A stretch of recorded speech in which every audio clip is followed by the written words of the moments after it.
Hello, everybody. Welcome to the Boss Rush Podcast, a great place to play games and be better. I'm one of your hosts, Corey Deering, and alongside me is the PC muscle race, LeRon Dawkins. What's poppin'? The wise Wisconsinite, Mr. Jesse Douglas. How's it going, everyone? The Colonel himself, Colonel Panic Joe Wilson. How are you? It's my real voice. Master Chief is calling. He wants his deep voice back. Well, too late. And finally, joining us, special guest from EXPCast is Pat. Hi. Hi, Pat. I'm also a Wisconsinite. Ooh. We're going to take over for the show. I just want you and Jesse to fight with spray cheese. See what happens. How much are you paying for us? Why waste the beautiful cheese? I mean, it's spray cheese. Okay, It's spray cheese. on. I don't know if that counts. No. Hold on. Although a Philly cheesesteak I've heard is better with Cheese Whiz than it is anything else. So. Yeah. When I went, it was recommended to me that I get. They said whiz and onions is how you say it. Yep. I'm like, Yep.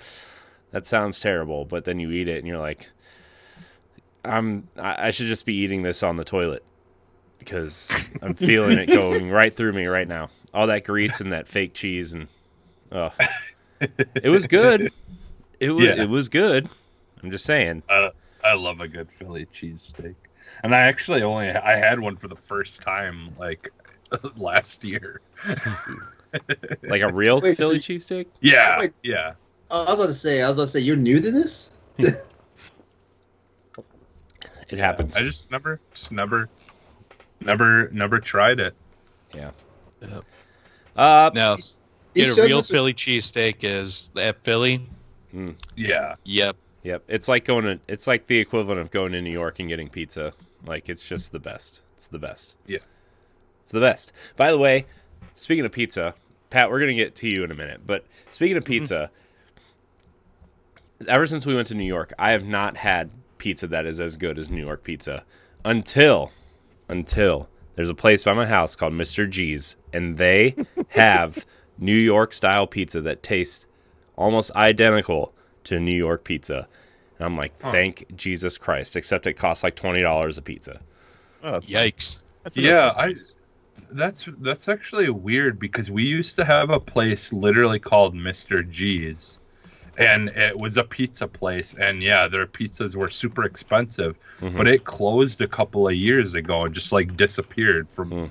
Like, I wonder if it literally is the same.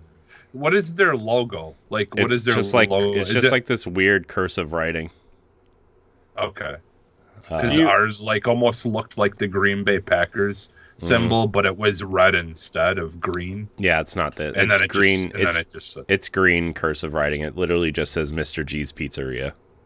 Anytime I hear someone like you saying Mr. G, I instantly think of that House of the Dead video game with G-Man. Oh, yeah. like that was like some sort. He's like G-Man. Uh, Reload. Reload. and then you get the light gun that doesn't work. Oh, just that game is either fun or really pisses you off. Sometimes both. Yeah. Yeah.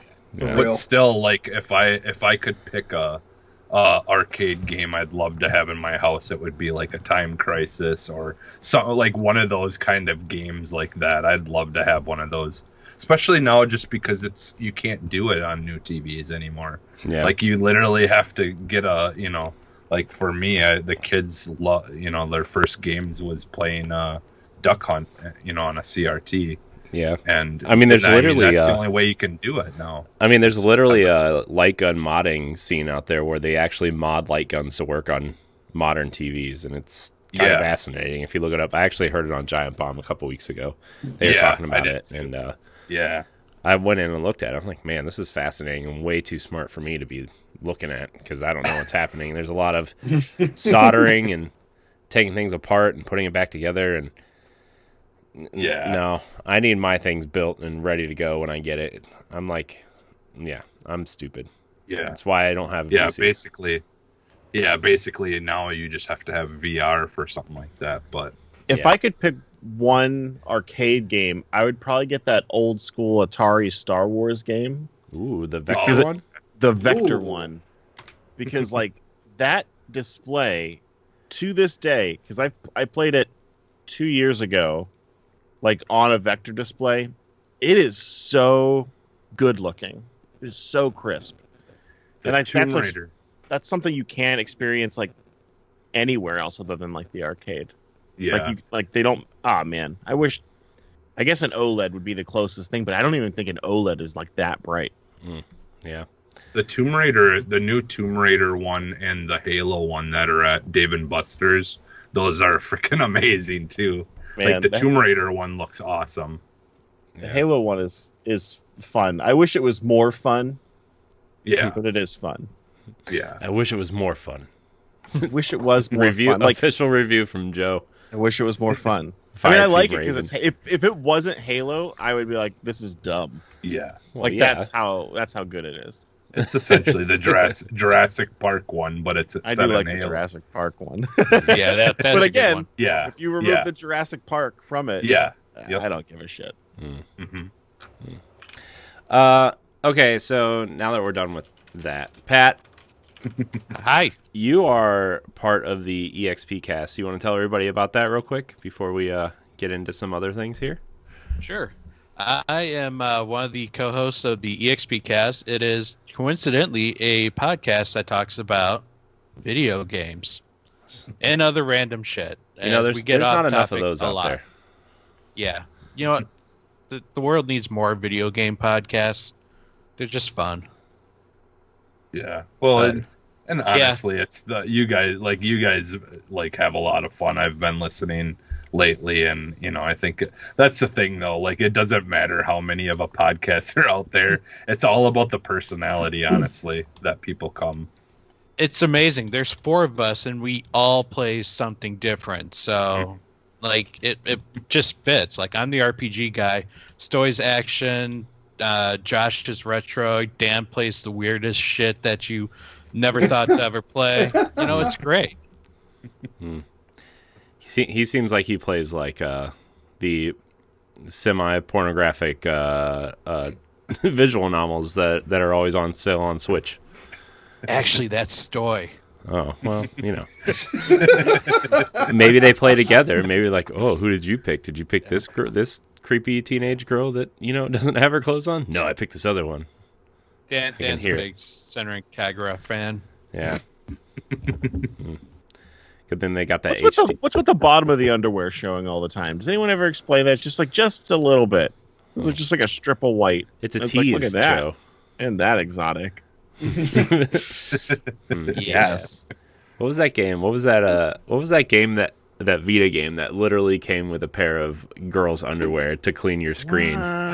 What? Yeah, it was like a screen cleaner, but it looked like girls' panties. It was like, oh god, I bet if we ask Austin, he would know. Ask him, text him, be like, Austin. He's got a couple of copies of it. Add him to the call real quick. We'll be like, Austin. We only need you for like 5 minutes, but we need you to explain why you clean your Vita with a pair of panties. Does that take 5 minutes? We really only need him for about 30 seconds. No, I remember getting the special edition of Catherine when it originally came out, and it came with a pair of boxer shorts. Yeah, I remember that. That was awesome. Cleaning your screen? You can if you want. They weren't really my size to wear, so.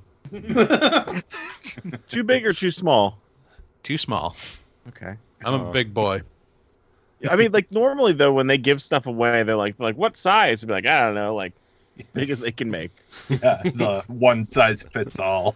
Right. That they always give you. Or it's in a package that's like 1 inch by 1 inch, and you have to soak it in water before it's like paper thin and it all unfolds, and it's all wrinkled forever. Like those water capsules you get where they turn into right. Turn into nothing, about a piece of paper with an image printed on it. Wow. Austin isn't responding. I wonder if his wife saw the message. He's playing the game right now. Yeah. He'll be back. He's finishing, if you know what I mean. They figured me out. He has one of those Billy Madison closets in his room. Right. Joe, your camera went out, by the way. My camera went out. Yeah. We just have a big S for Skype now on the podcast. Looks great. Let me see. It's great. And everything. I Oh, no. Now Pat looks What like happened? he's like taking up the whole screen. Oh, man. Man, why does this always happen? You know? It's just like, you know. Technology just I know. doesn't like to benefits of work. going live. Yeah. We'll see if I can get my camera back, but there is a good chance that if it's out, I'd have to restart to get it back up. Oh, no. And just, You know. I mean, if you want to do that, I don't care. Whatever you feel like, Joe. all right, let me do this. Let me check. So we had a Boss Rush banter this week. We didn't have any really ready to publish this week until about 2 hours ago. So it was, does Switch need a virtual console? But now we changed it, and it's gaming tattoos. Gaming So, tattoos? Yeah, and if you were to get one, what would it be? Oh! Besides, you know, no signal. Oh, no. Besides LeRon literally just tattooing the N7 logo on his forehead. Which, by the way, side tangent, LeRon. Why are you You bought playing the it? game last night. I did, but that's not the point. Joe's back. Yeah, I'm good. good to see you. Hi. Why are you playing as generic Shepherd? You upset What? me last night. What? 2 nights you know ago. what? You know what? I've explained this time and time again. Like, Monster Hunter was the first game that I broke that rule for. You're the worst. Monster Hunter Rise. No. I Character creators explained- are meant to be explored, and you either make an awesome looking character or the most ridiculous, ugly looking character.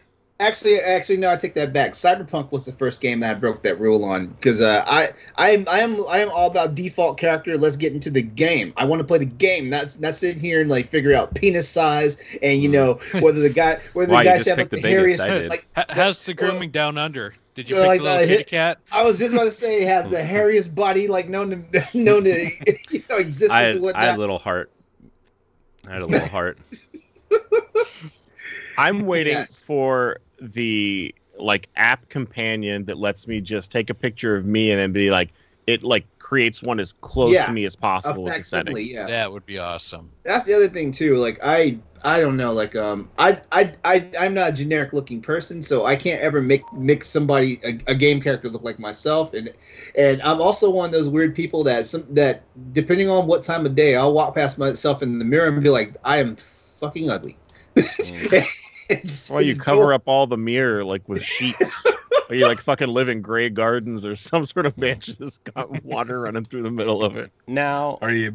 when you guys play as a character, do you play as a woman or a man? I don't even want to look at the chat. I'm concerned. No. It's not the chat. Austin answered me what game it was. I knew he would know. God, I don't. The game was called Galgun Double Piece. Oh, Galgun. that classic. I know that game. All right, I'm gonna go on eBay and see if any of these are for sale and what they look like and how expensive they are. We should Okay. add that as a segment to either Boss Rush After Dark or even this show. No, Boss Rush After Dark. Just dramatic Well, readings of the descriptions of these visual of novels. Pervy games. Yeah. And then Pervy if you games. could. If we can find a new copy sealed, we can do an unboxing. Oh God. Hope it doesn't come out sticky. And yeah, Oh, if it's new. Well, Used, if it's slightly new, used. but- Don't look up slightly used copies, Joe. All right. So None of Only these you- are slightly used has no results. Only used So once. going back to Greatly used is there's a lot. Only used So once. going back to your question about do you play as a guy or a girl in video games? For the longest time, I used to play as a female in video games. And when the first Monster Hunter was out, me and my roommate, we played, and we both picked female characters because Monster Hunter has this weird thing where women's armor and stuff actually looks much better than men's armor. It's like shit. Like I want to wear that shit. So make yourself a girl character and go with it. So playing online, people are always like, well, she this, she that. So it was like, okay, fine. Like, like I'm a girl in real life, and didn't think anything of it. Like we had a squad that we played with, right? And so like we both were just getting into character with our female characters and stuff. So like we're acting like we're girls in real life on the other end of the freaking internet, and we're talking to these dudes and everything. So this is what broke me from doing that. Like, this one guy that we were playing with all the time on Monster and late at night and stuff, he was talking to me, and all of a sudden it got to the whole like, I'm gonna fly out from California to Virginia to see you. And at that point right there, I was like, oh. Whoa. At that point right there, I was like, okay, it's time to end this. That was the final game where I played as a female character. That's the final game. See, Nintendo, personal. This is why you need a voice chat, so these mistakes don't happen. You know what? Nintendo needs so many other things. Can I get a way to have multiplayer games with someone outside of sharing like a really long, stupid code? Like, come on. Right. Yep. Yeah, just a real friends list in general, like an actual way to, give us some kind of option to be able to do things that friends would do. To be fair, it was incredibly easy to invite them to the Mario Party online session. Yeah. I mean, it worked just like the Xbox does, but I mean, like it should. Anybody has a tattoo of like a QR code of their Nintendo, what do they call it, friend ID or something? It's your Nintendo friend code, Joe. Friend code. You can just have like a QR code and be like, "Oh, here, add me." Nintendo's not that advanced, dude. They still have like a one of those 9 character type in things instead of like a full keyboard sometimes. So. Not for me. Not for me. I love my Switch, but jeez. Wow, does it feel archaic sometimes? The one thing I would honestly want to have tattooed on my body from a video game is y'all remember the game Vagrant Story for PS1? Yeah. That freaking, it was called the Rude Inverse. That thing that was on Home Dude's back. Like, yeah. I would get that shit all over my back. I would, but then my mom would think I had sold my soul to Satan or something when she sees it for the first time. So. Have you guys ever used Inkbox? No. So Inkbox is a temporary tattoo, but it's a more semi-permanent temporary tattoo. Oh, really? You can upload your own image. I think they're all black and white. You can create your own, and they send you this thing, and you have to it looks like a nicotine patch that you put wherever it is, and you have to keep it there for like an hour, and then it actually transfers like a pretty large chunk of ink, and then it develops. So like over the next 24 hours, it'll get darker and darker, and then it fades away after about a month. The reason why I know about this is because I feel like I'm one of those people that I feel like I should have a tattoo, but I don't care about anything strongly enough to be like, that's my tattoo. That's the one that I want permanently on my body. Not even your Halo tag thing. So what's funny is that's what I got a Halo tattoo from Inkbox made, and I put it on to be like, I'm going to try this out and see if a tattoo's for me. I don't think it is. I don't think a tattoo's for me, but I did have a temporary. I had just got the legendary, the elite skull with the thing. To be like, let me just try this on for size. And of course, my whole family's like, Joey got a tattoo. Did you see Joey's tattoo? I'm like, it's fake. A fake tattoo, you fucking gossipers. I'm right here. I can hear you whispering. Really annoying. Is there another Joey in our family? Look at that. I'm on their website right now. I'm intrigued. They have a couple good ones. They have the pre-made ones. They have a Triforce, I think, and a couple generic video game ones. But you can upload any picture and make one. So. Yeah. And how much does it cost? How much does it's not. I think I spent maybe maybe $15. It depends on size. It depends on size. Okay. Yeah, it's not for what it's worth. For you to try out something that's feels like you have a tattoo to see if you feel like a better individual, or I don't know what it makes you feel. I don't know what the positive version is because I didn't feel it. So. Yeah, more recently actually for me, I thought about it would be kind of fun to do a cool Triforce one, but then have the initial of my kids one of each in each triangle, and then my wife's initial. So have like the two kids and the wife's initials to make the Triforce. Like just to make it have some kind of like meaning behind it, but also be something cool that I like. I actually had been kind of like trying to like make my own stuff and edit one and just because I'm really fortunate. If I ever want to get a tattoo, my sister's fiance is a tattoo artist, and all I have to pay him is what I would give him for a tip. So like I couldn't get it, anything. He's done all of mine, some of them for free because he was just starting out and stuff. But I'm surprised you don't have a Ghostbusters one. I know I've honestly thought about that too, like the Ghostbusters, because like like Ghostbusters for me is. Like, I love the Turtles too from, like growing up in the 80s, but for me, Ghostbusters was always like my favorite. Like I have the whole collection of the real Ghostbusters series and everything. Like like they just started re-releasing the original real Ghostbusters figures, and I've been collecting them as they come out and keeping them in the box. I got some of them behind me. But yeah, the Ecto one is supposed to come out at some point this year, so I'm gonna make sure to get that too. So, but yeah, because but Ghostbusters would be cool too. Yeah. Which I just wish we could get a good Ghostbusters game. That last one was okay, but I'll be honest, I want one in VR. I want a VR Ghostbusters game. Did you see that? It was like 2 years ago now.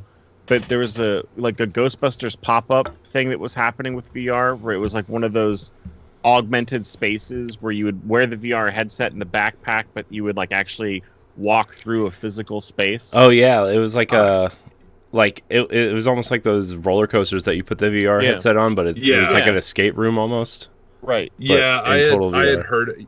Yeah, I had heard about it a little bit, but yeah, that's cool. I don't remember if any of them came close by. The closest they'd probably come would be like Chicago or something. I think it was around the time that they were starting the hype engine for the new movie, like pre-COVID and then COVID, and they're like, let's just back off everything. Yeah, I'm still really looking forward to that movie. I know you don't really get much of a feel for it quite yet. I don't think.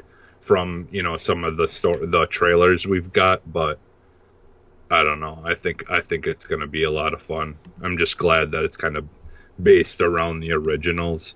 Not that I didn't like the one with the all girl cast. Honestly, I thought it was a good movie. Like, I didn't really have any issues with it at all. And they had a great cast of women like that. Just that were funny as hell. I thought, but. I thought about getting the Destiny Tricorn logo at one point. I also thought about doing a bunch of other things, and I never did. And then at one point, I was like, I don't know, maybe like 31, 32 is too old to start getting tattoos. That's something you start when you're in like high school or something. It's just like I feel like it's a little too, unless I got like the generic, I got my kid's name on my shoulder blade type one. You know what I mean? Like. I feel like my start time has passed for that. Yeah. I think if I had... go ahead. No, I was going to say, I feel like if I'm going to give advice to anybody when they're younger, before you get married, you should get the prenup tattooed on you, and then you can sign on it. Like, no, it's right here. Be a good one. That'd be pretty painful. Permanent. Both ways, physically and probably emotionally. Yeah. It's all the same at some point, right? Pain. Pain. Without love, pain. Wow.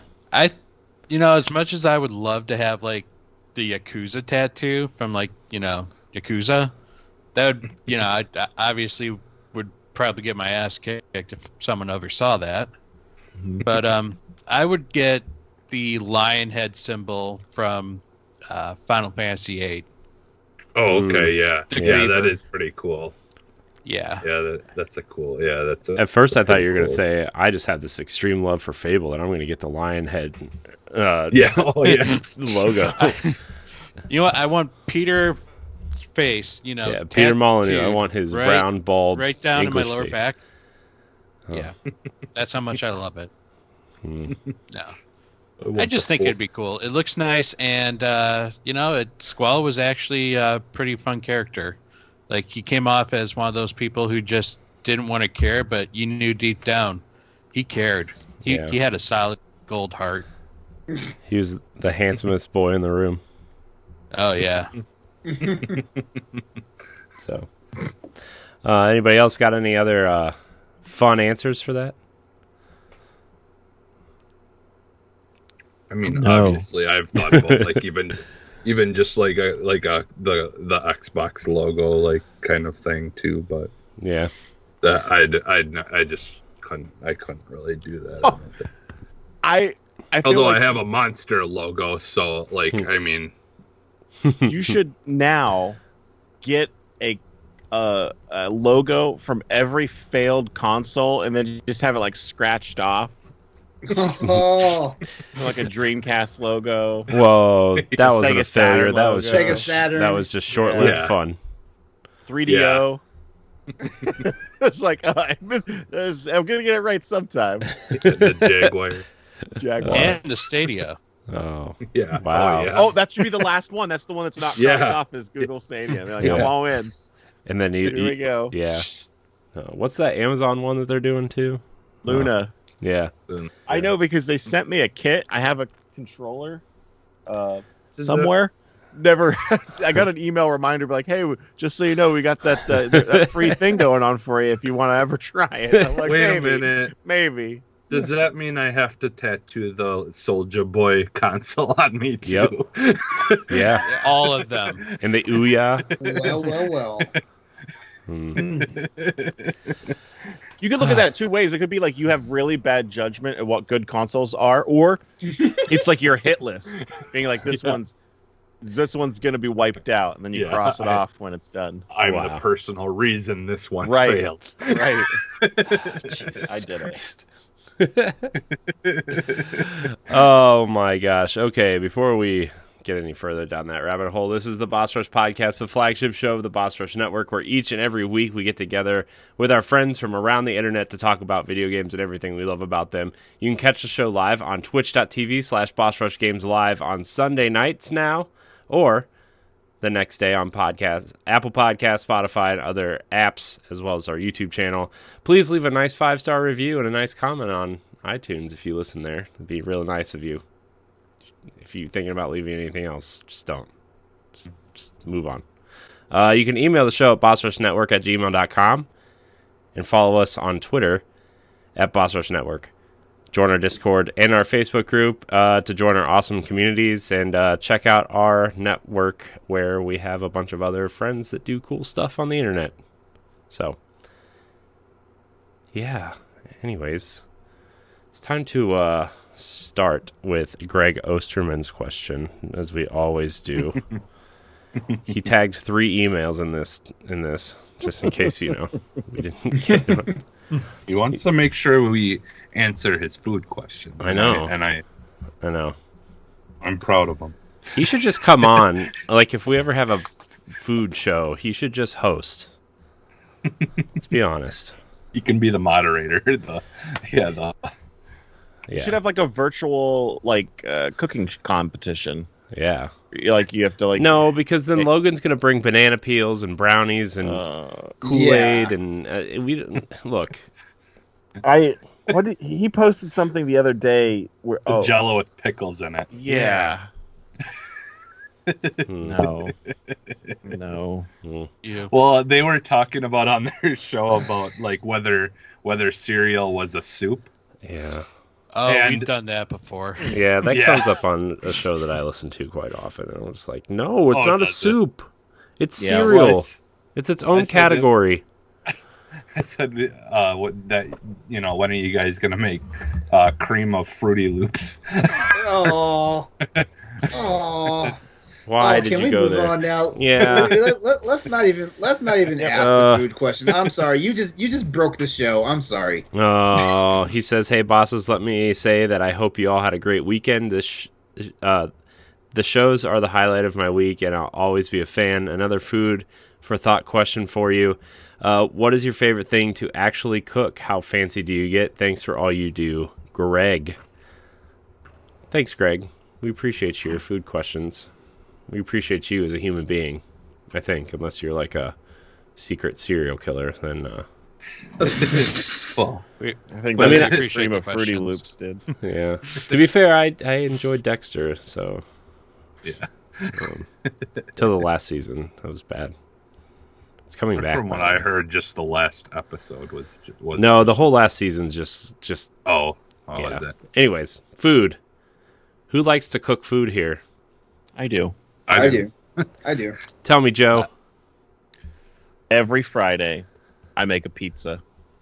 I don't make my own sauce, but it's dough that I usually do like a bulk thing, have it in the freezer. So I take one out Friday morning, let it rise throughout the day, do my dough. I get some fresh mozz, rip it up, throw it on there, cook it in the oven with some basil and olive oil and salt on top. When it comes out, I do some fresh grated Parmesan while it's still hot so it melts fresh. Nice. And I eat the whole goddamn pizza.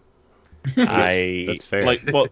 My wife has 2 to 3 slices of it, and every weekend I'm like, I'm not going to eat this whole pizza. And every weekend I eat the whole pizza, whatever's left. I think it's delicious. I think my pizza is my favorite pizza to eat.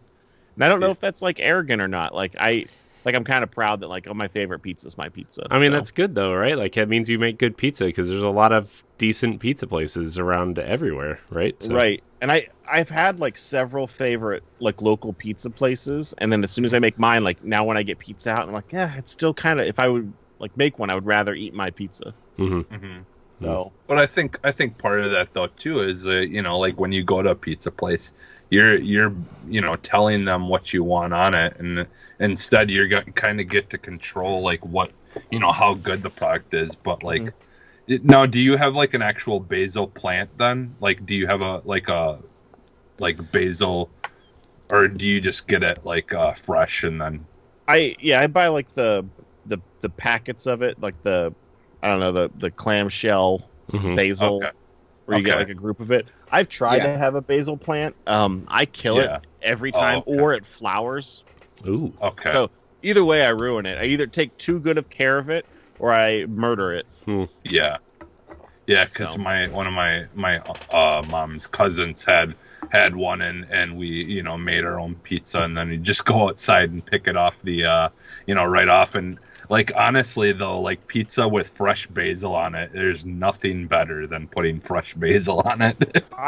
It's so good that way. Love a simple pizza, like just dough, sauce, cheese. I like the basil, but like I don't need anything else on it.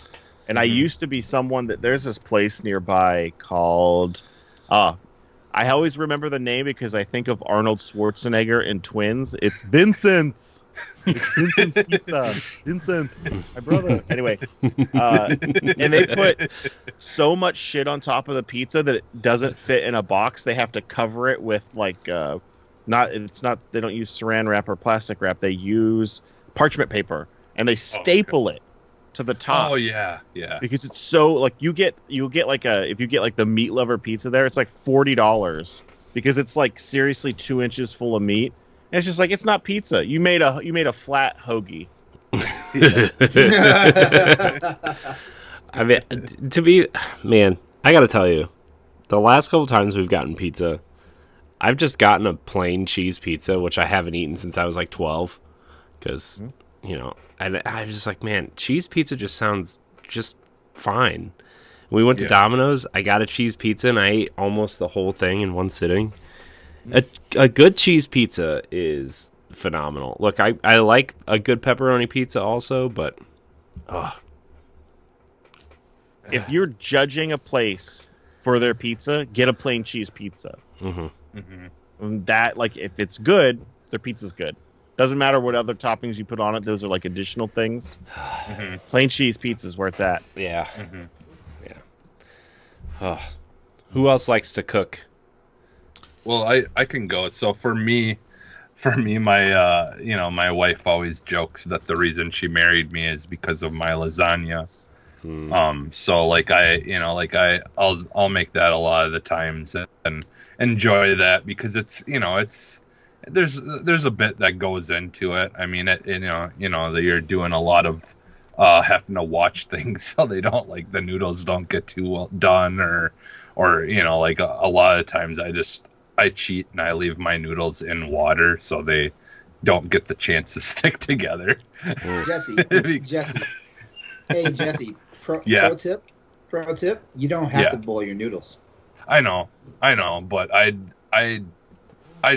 prefer doing it that way. I don't know why. I just don't trust that they're always gonna turn out. Because like I know like a lot of the times you can get the ones that you don't need to cook that you just lay in there and then it's supposed to do its thing as it's baking. But I don't know. I'm skeptic of those. Oh, I get it. I get it.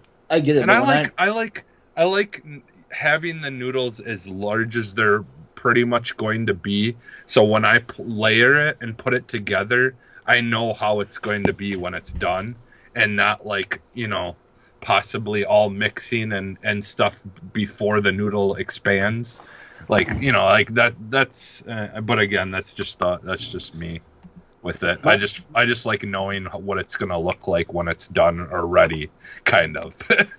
my problem when I make lasagna, if I actually boil the noodles first, like sometimes even though I think I'm being gentle, sometimes I'm not gentle, and I tear the noodles, and that pisses me off. You gotta stop working out so much. Maybe you'd be more gentle. You don't know your own strength. It pisses me off. It's like, damn it! I want this thing perfect, not mishmashed noodles. Yeah, and like one of the things I do differently because I like lasagna with either cottage cheese or ricotta in it, and so I do half and half, and I mix it all together. And then like my thing is I season that with like whatever like Italian seasoning type stuff that you normally have in like and something, and I season that cheese stuff so then there's a lot of flavor in that as well. So then when it cooks it just I don't know, for me I just like it best that way instead of just having the cheese without any flavor in it. But Pat, what are you cooking? Well, I made a very mean turkey pot pie in the microwave yesterday. It was Did delicious. it attack you? Oh no, I attacked it. Oh, okay. It made me mean. Cooking is something I really wish to get into. I actually just moved into my own place, so now I have my own cooking stuff. So I feel more obligated to actually cook, other than throw things in an oven or the microwave or just order fast food. Yeah, but no, it's just. I mean, it can be frustrating at times, but yeah, it's just kind of fun sometimes to just be able to experiment with things. Like that's my favorite part about it. Is a lot of times I don't go by recipes. I just like do whatever I feel like for the most part. Like I go rogue a lot of the times when I make things, and You're a bold like man, that's sir. that's the fun part of it for me. But yeah, I just grew up around that stuff a lot though as a kid. Like my mom, like we would help baking and cooking and all that stuff, and I worked in the restaurant business and. Would cooked and stuff a lot there as well, and just kind of always have been around it. So, yeah, I had a friend gave me one of those HelloFresh food kits. Oh yeah, and it was a sun-dried tomato sun-dried tomato basil like pasta, and that turned out really well. Yeah, I hear good things about those all the time. Yeah. LeRon, I don't want to hear about your workout meal prep shakes. Yeah, I throw things in a blender and I blend it. Yeah, Well, everything I eat until- through a straw and green. I'm sticking with the Italian theme that Joe and Jesse had because my roommates lose their mind when I make spaghetti, and I honestly feel like that is one of my signature dishes, but I actually like to make that one because I mean, you know, and I'm one of those people. I kind of make my own meat sauce by saying that. Like what I'll do is I will buy one jar of like pre-made like spaghetti sauce, but typically I already have like also cans of tomato paste and diced tomatoes and stuff, and I'll go ahead, put all that together, season it myself, let that steep for a little while, you know, get all that mixed up.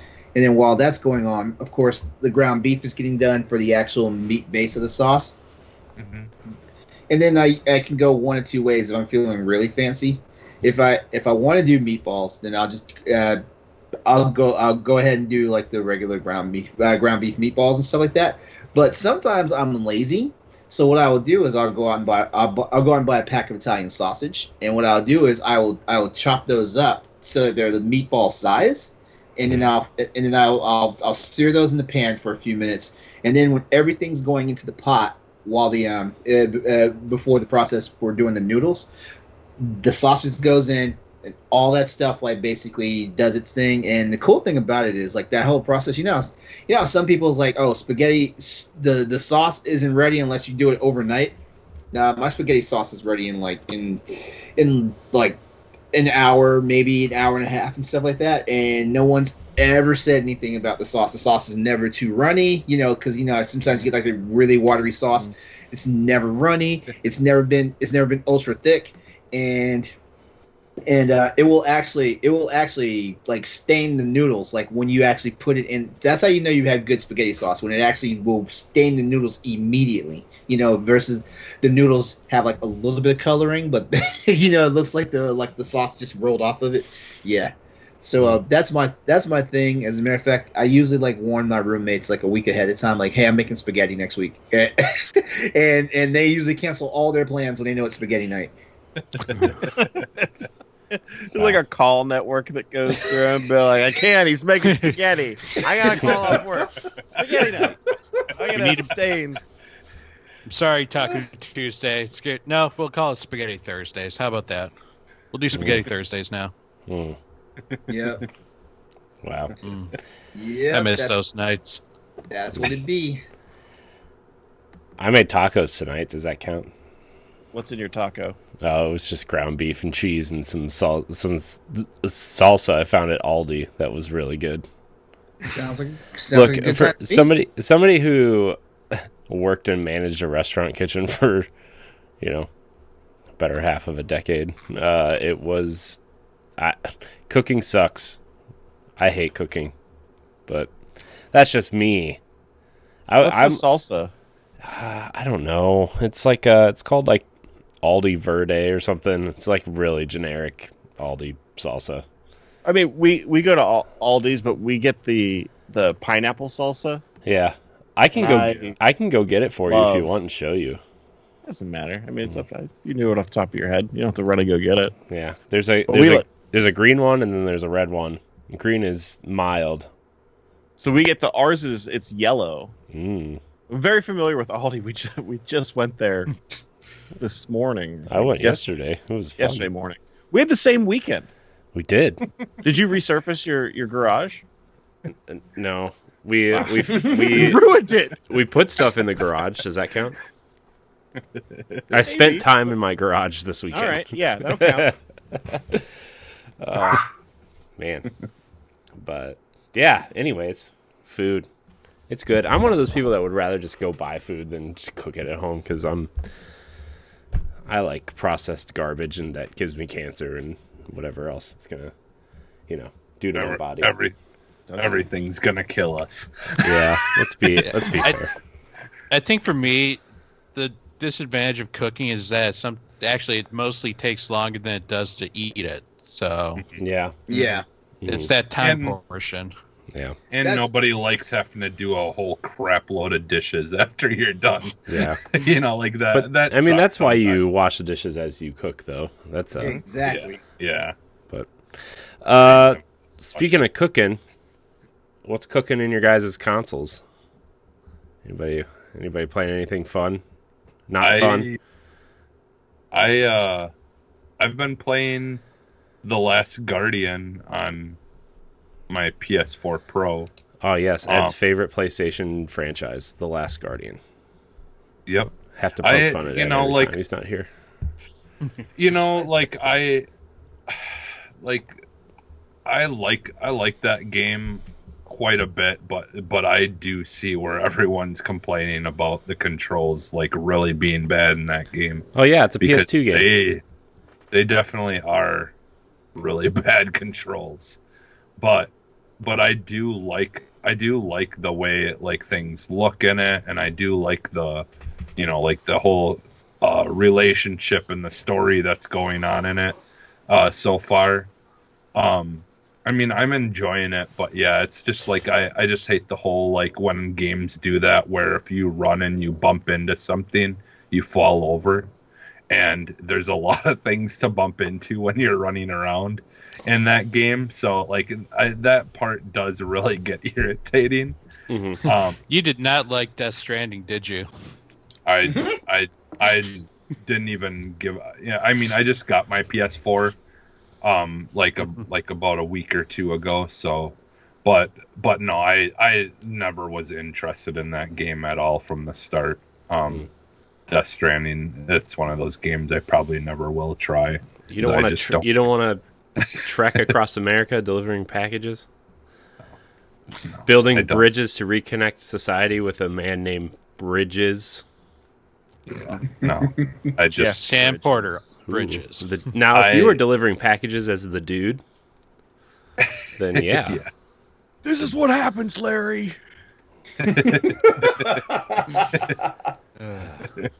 That or Dude Love, one of these. But yeah, I mean, I'm enjoying it quite a bit, but there definitely is that getting over the control stuff a little bit has been quite a bit of an experience, but I'm enjoying it. I'm going to try to finish that. I've also I finished Until Dawn. That was one of the games that after I played that, I was like, okay, I played a little bit of it. My friend had brought his PS4 over early on when that game came out, and I'm like, okay, this game is 100% something that I know I'm going to love, and yeah, so I had been just kind of wanting to play that game for a long time, and now I finally did and finished it, and I absolutely loved every second of it. I put it right up there with Resident Evil and Breath of the Wild and some of my favorite games of all time. So with Resident Evil 2 and stuff, but obviously if you've heard me talk before, I love horror games. So for me, and I did play a little bit of RE8, but I haven't really gotten far enough into it to talk much about it. So, but that's pretty much it for me. I kind of want to play everything I hear about Resident Evil 8. I kind of want to play it, but then I'm like, oh wait, it's spooky, and I don't want to play the spooky games. But yeah, also, but from what I've heard, though, it's spooky. Not.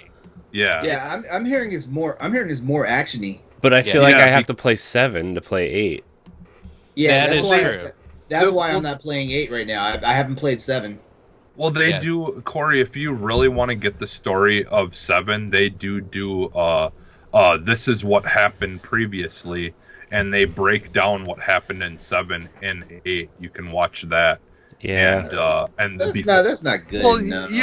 but I mean, I'm talking for Corey though, because 7 is definitely all about jump scares and just making your heart race. And Corey, don't do it. Don't do it. Just play the game. Just play the first game. And I know you don't like games, but I've heard Resident Evil 7 will scare the hell out of you. Yeah. I watched my friend play for about, I don't know, 2 hours, and I was like, ooh, we got to the point where they're fighting in the garage, and he like kind of mutilates that cop, and then he just kind of, yeah. Spoilers for Resident Evil 7. Yeah. Sorry, guys. It's on Game Pass. It's 3-4 years old at this point. If you're interested in all, you should have played it. And then they fought in the garage, and he rammed the car into the old guy, and it was like, okay, Yeah. you're making your point. Maybe not. So. Yeah, that's my suggestion though, just because obviously like you, LeRon, I would rather he play 7, but knowing how you are with that kind of stuff, I think honestly you just watch that recap of 7, get what the story is, caught up, and play this, because everyone says that it's not about scaring, it's not about jump scares, it's not about any of that stuff in 8. It's more just about like the spookiness of it. It's not really trying to be a horror movie. Mm-hmm. Well, okay, I have played all the way through 8. There is one part that is meant to be scary, like but like that it's kind of like midway in the game. But for the rest of it, it's more like tense, like you're going through firefights and you're wondering if you're going to have enough ammo to make it through this. Mm-hmm. Here's the thing, though. I really love Resident Evil 1, and that's really the only Resident Evil game I've ever played all the way through. So. Oh, I love Resident Evil 4. I see. I have such good feelings with that game. I have feelings about Resident Evil 4. I also have feelings. Not positive. It sounds like it. Yeah, I don't.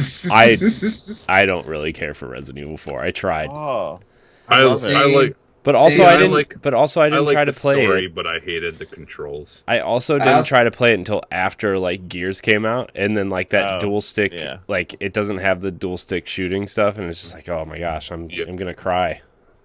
Yeah, has the old school GoldenEye one stick aiming stuff. Pat, what are you playing? I am currently playing the new DLC for the Assassin's Creed Valhalla game, The Wrath of the Druids. Ooh, is it good? If you like Assassin's Creed Valhalla, it's a lot more of that. Sounds like you so can play either way. If you didn't get enough, like 120 hours worth, expect like at least another like 15 to 30. Cool. But I'm enjoying it. It's I really liked Eivor as a character. And this time he goes to Ireland, and so you're getting into the Celtic lore and Celtic myths. Oh, that's cool. So it's a little bit on the darker, more like witchcraft and druid music or druid magic, and also Celtic music. There's a lot of singing in this DLC. But I'm enjoying it.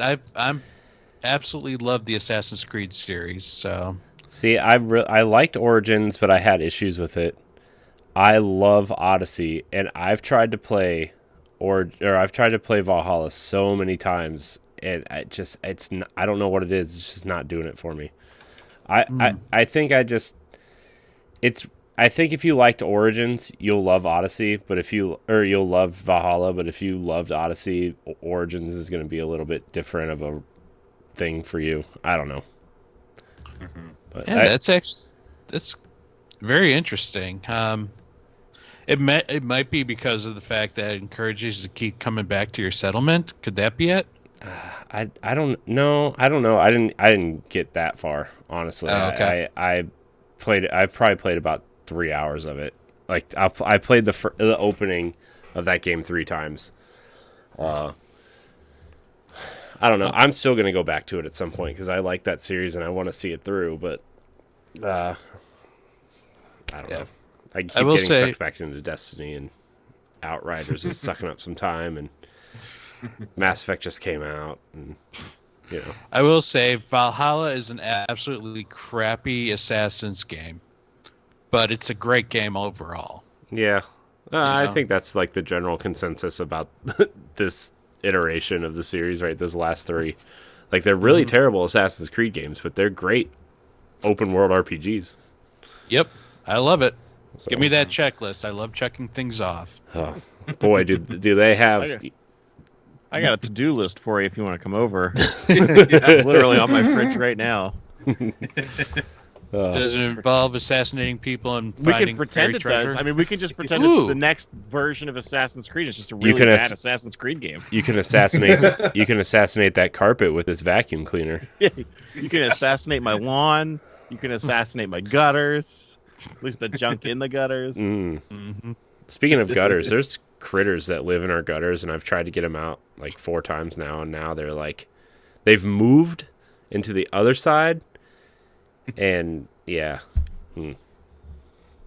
Yeah. Causing Other dust than that, I think I am currently working on the. I just got the Famicom Detective Club games. Oh yeah, how are those? I hear they're Yeah, how are they? interesting.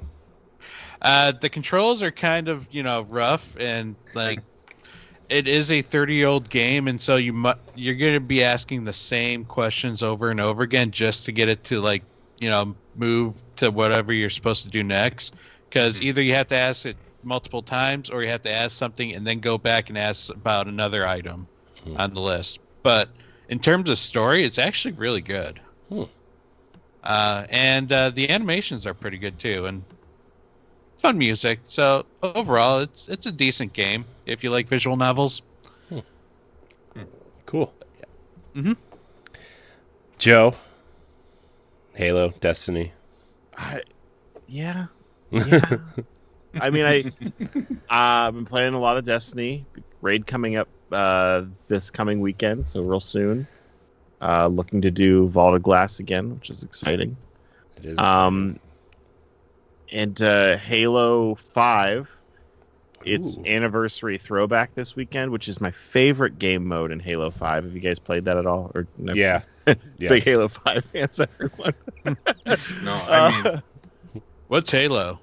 I play Halo 5? Halo 1 5 times. That's So they take remakes of all the Halo CE maps, and you get to play with Clamber and all the modern, like the sprint and all the modern controls, and you get the original pistol, and it is just so much fun. I have such a good time playing it. I wish it would hang around all the time, but hopefully Halo Infinite will be a little bit of a balance of that.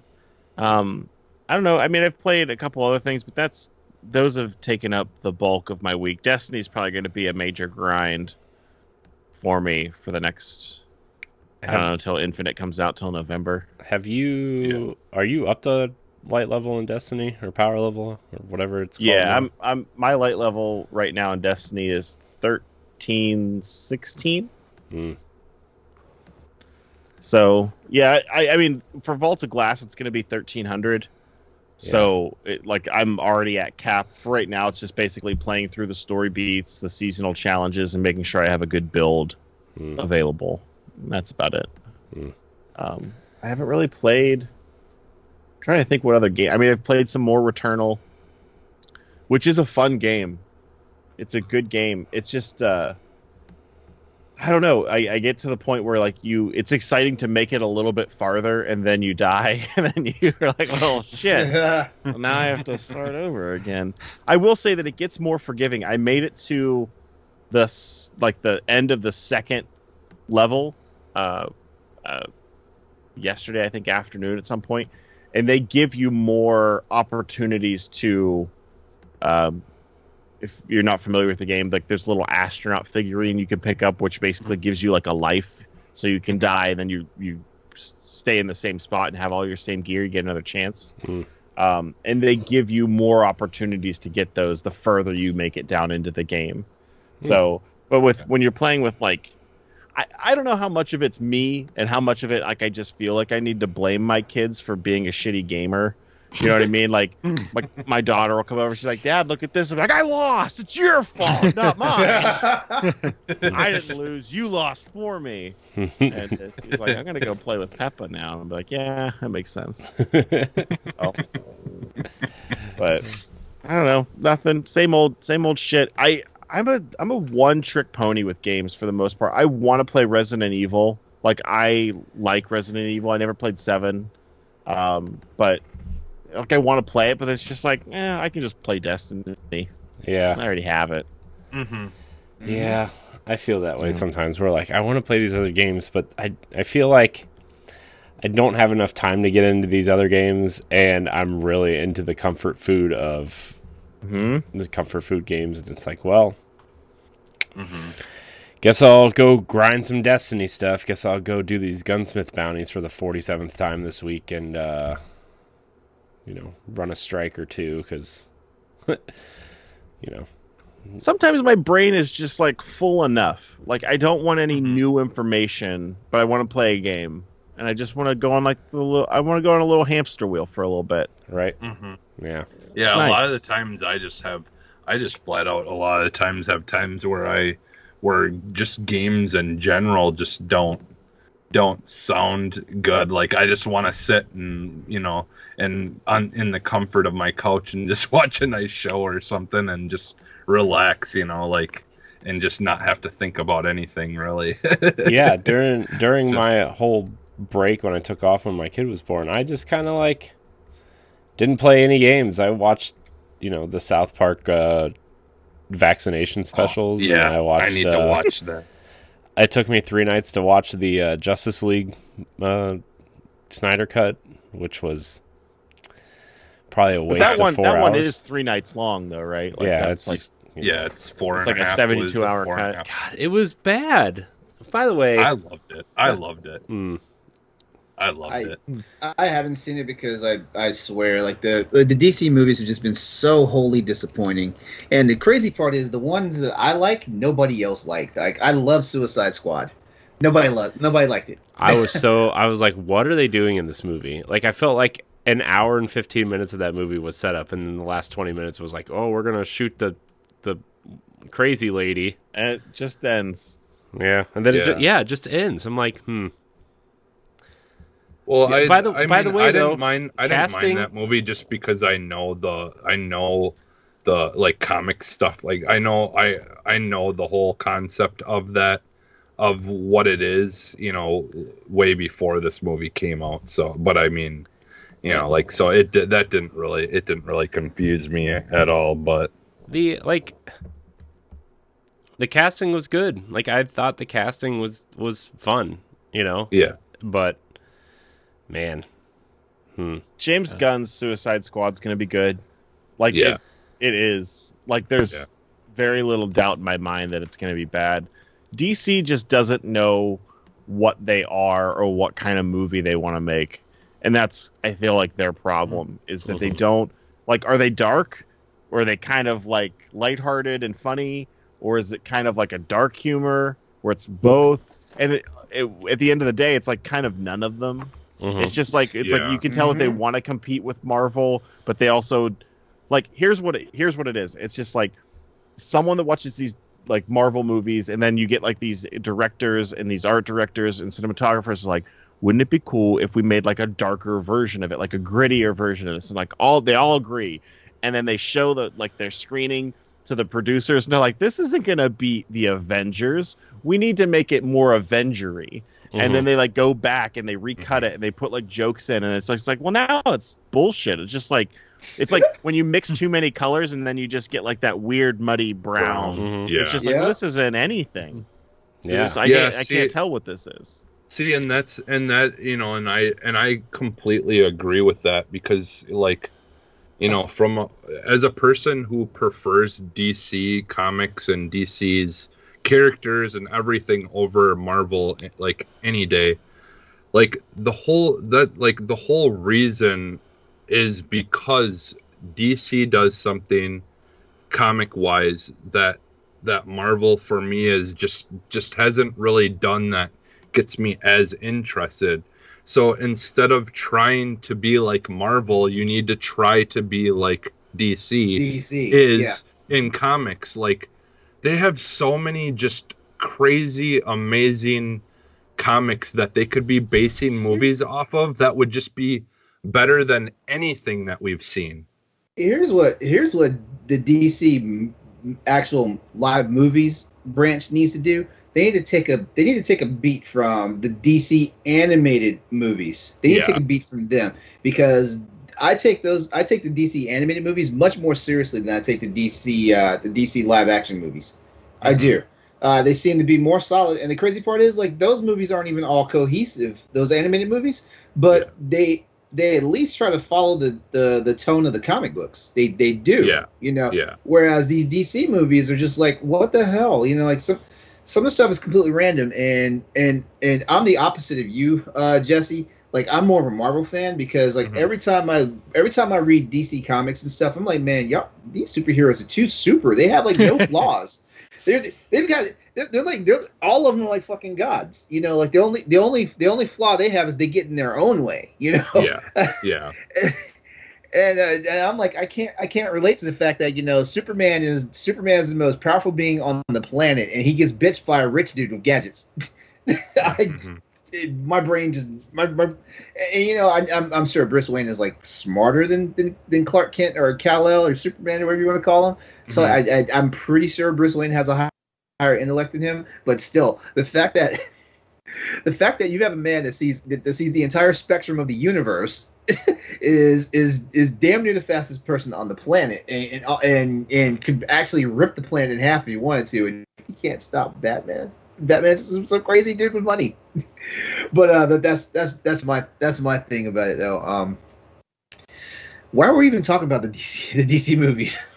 Oh yeah, how'd that get brought up? How'd that happen? I think it wasn't that.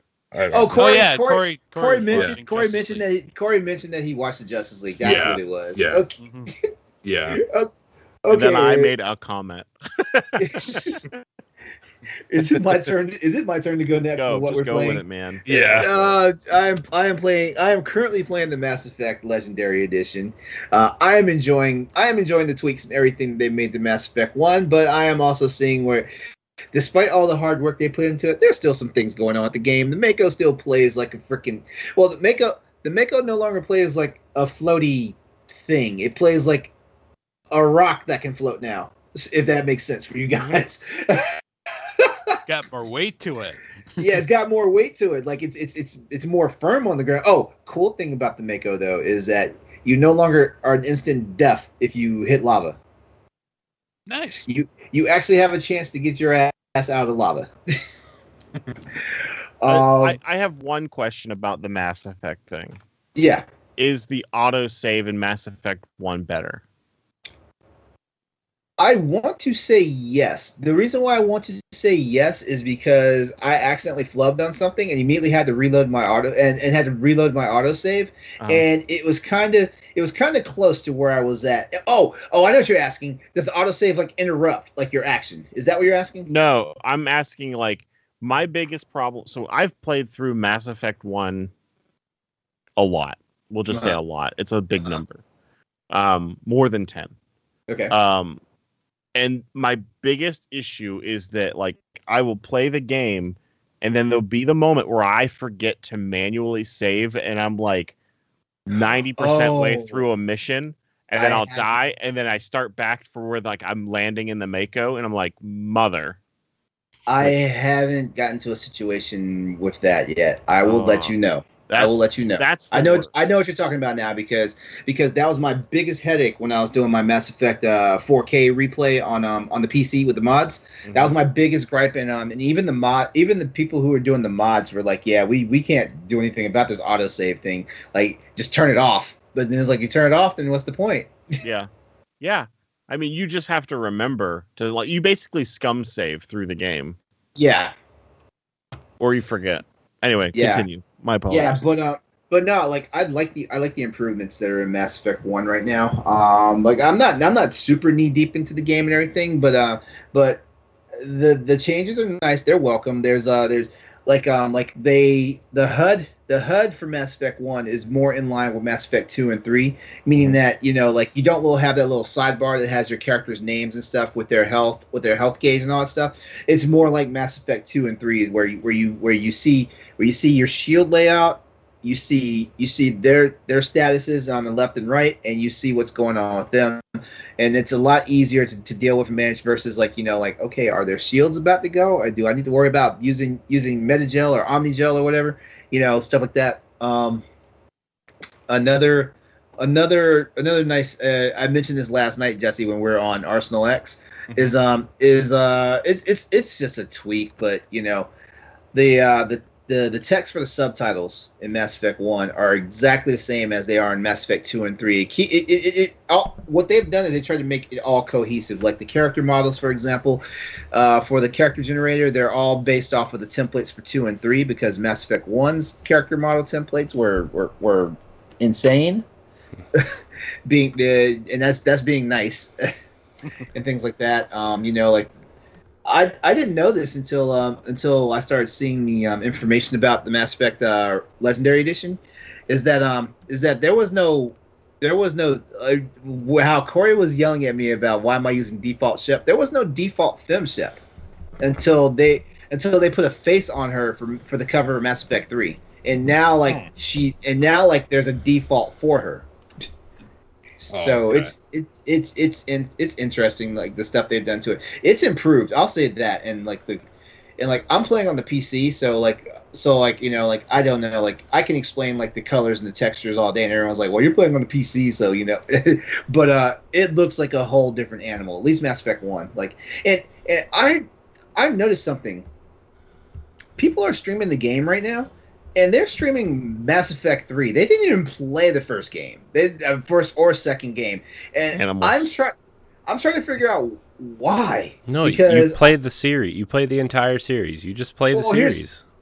Here's a pro tip for anyone that's watching and listening right now. Pro gamer LeRon Dawkins tips.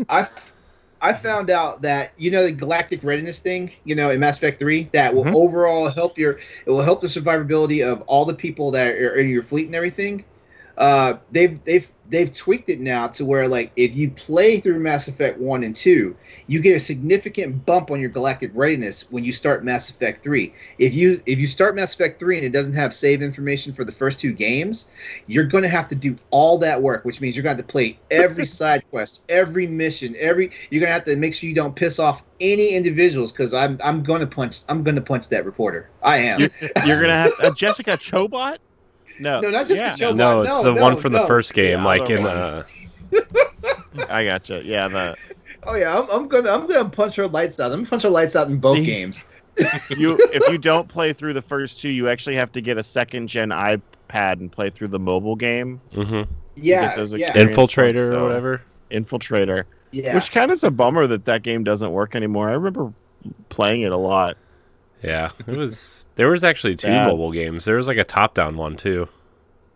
Was there? Yeah, I don't remember what it was called though. Yeah, let's look it up. If only we had devices in front of us to look up important information. We just won't know. That's my spiel about Mass Effect, and of course, I'm playing Monster Hunter Rise. Yeah. I don't need to say anything else about that. Like the new event quest is out, so get to it, guys. If you guys are playing it, the new event quest is out. It's easy. It's a cake event quest too. Like it's 4 titles, which Jacob and I will talk about on Wednesday's on Wednesday's upcoming Hunters for Hire. Mass Effect Galaxy was the top-down one, and then Mass Effect Infiltrator was the normal-looking one. The one where you play as that weird guy. Yeah. The weird guy, yes. Yeah. Yeah. Oh, him. He had a scar. Yeah. On his face. You played as a Cerberus. That's how you know he's weird. A Cerberus operative named Randall Esno. So there you go. Screenshot of the game. That's the smallest screenshot I've ever seen. That's actually the resolution that the iPhone was at the time. I know. Which is why it's that small. As for me, I've just been playing Destiny and Outriders. I did play Super Mario Party on Friday, so that was fun. It was fun. The game's not fun, but the company was fun. So, yeah, I don't really have much. I could talk about Destiny until I'm blue in the teeth. There's actually... If you didn't know, there's a Destiny podcast we do. Joe shows up on sometimes. Tower Casuals, you can listen to it. So, if you want to hear about Destiny, you can go there. No Pokemon Snap? No, sorry. I played a little bit of that, but I haven't played much of it. Yeah. Same. So, I'll get to it eventually, but anyways, let's move into some topics. We're probably gonna cut one of these topics just because we have been running a little long, and I want to play our game that I worked so hard for. So. Oh, when you said I want to play our game, I was thinking, no, yes, he's playing Monster Hunter tonight. Yes. Look, I've thought about it, LeRon, so hard. So and then hard. you bought Mass Effect. And then I bought Mass Effect instead. Okay. Now, Makes sense to me. I could just get it anyways, but I feel like two games in 1 week would just be... Two games that you're not going to play through. That's a lot. I will play through Mass Effect, but I will play through it. I should have waited until it was on sale, because it's going to be on sale in like 2 weeks. It's a damn shame, because I feel like this is the run the gauntlet season for me, because Monster Hunter Rise came out, right? And now we've got Monster Hunter Rise came out, then Returnal came out. Now we got Mass Effect Legendary Edition. Ratchet and Clank is coming. So that's 4 games already in my hit list. And then right after Ratchet and Clank, there's another Monster Hunter game coming. And then Kena Bridge of Spirits is out. Oh man, that game's gonna be so good. Yeah, Kena looks good. It's $40 too. It's not even a $70 game. Exactly. I don't understand that. I know. Dude, if Returnal can get $70, Kena could have got $70. I'm just saying. For sure. Yeah. Speaking of $70, we're gonna move into our first topic. It's about Unreal Engine 5 and how most of the Xbox Game Studios teams, including the Coalition, who just kind of announced it this week, are moving to next-gen development via Unreal Engine 5. So they're really working with 4 engines right now. They're working with Slipspace for Halo, the Forza engine for Forza, and Fable is also going to run on the Forza engine, apparently. Can't wait to chase chickens in a Lamborghini. Just make sure you let off the gas when you're cornering, you just get out. Yeah. Yeah.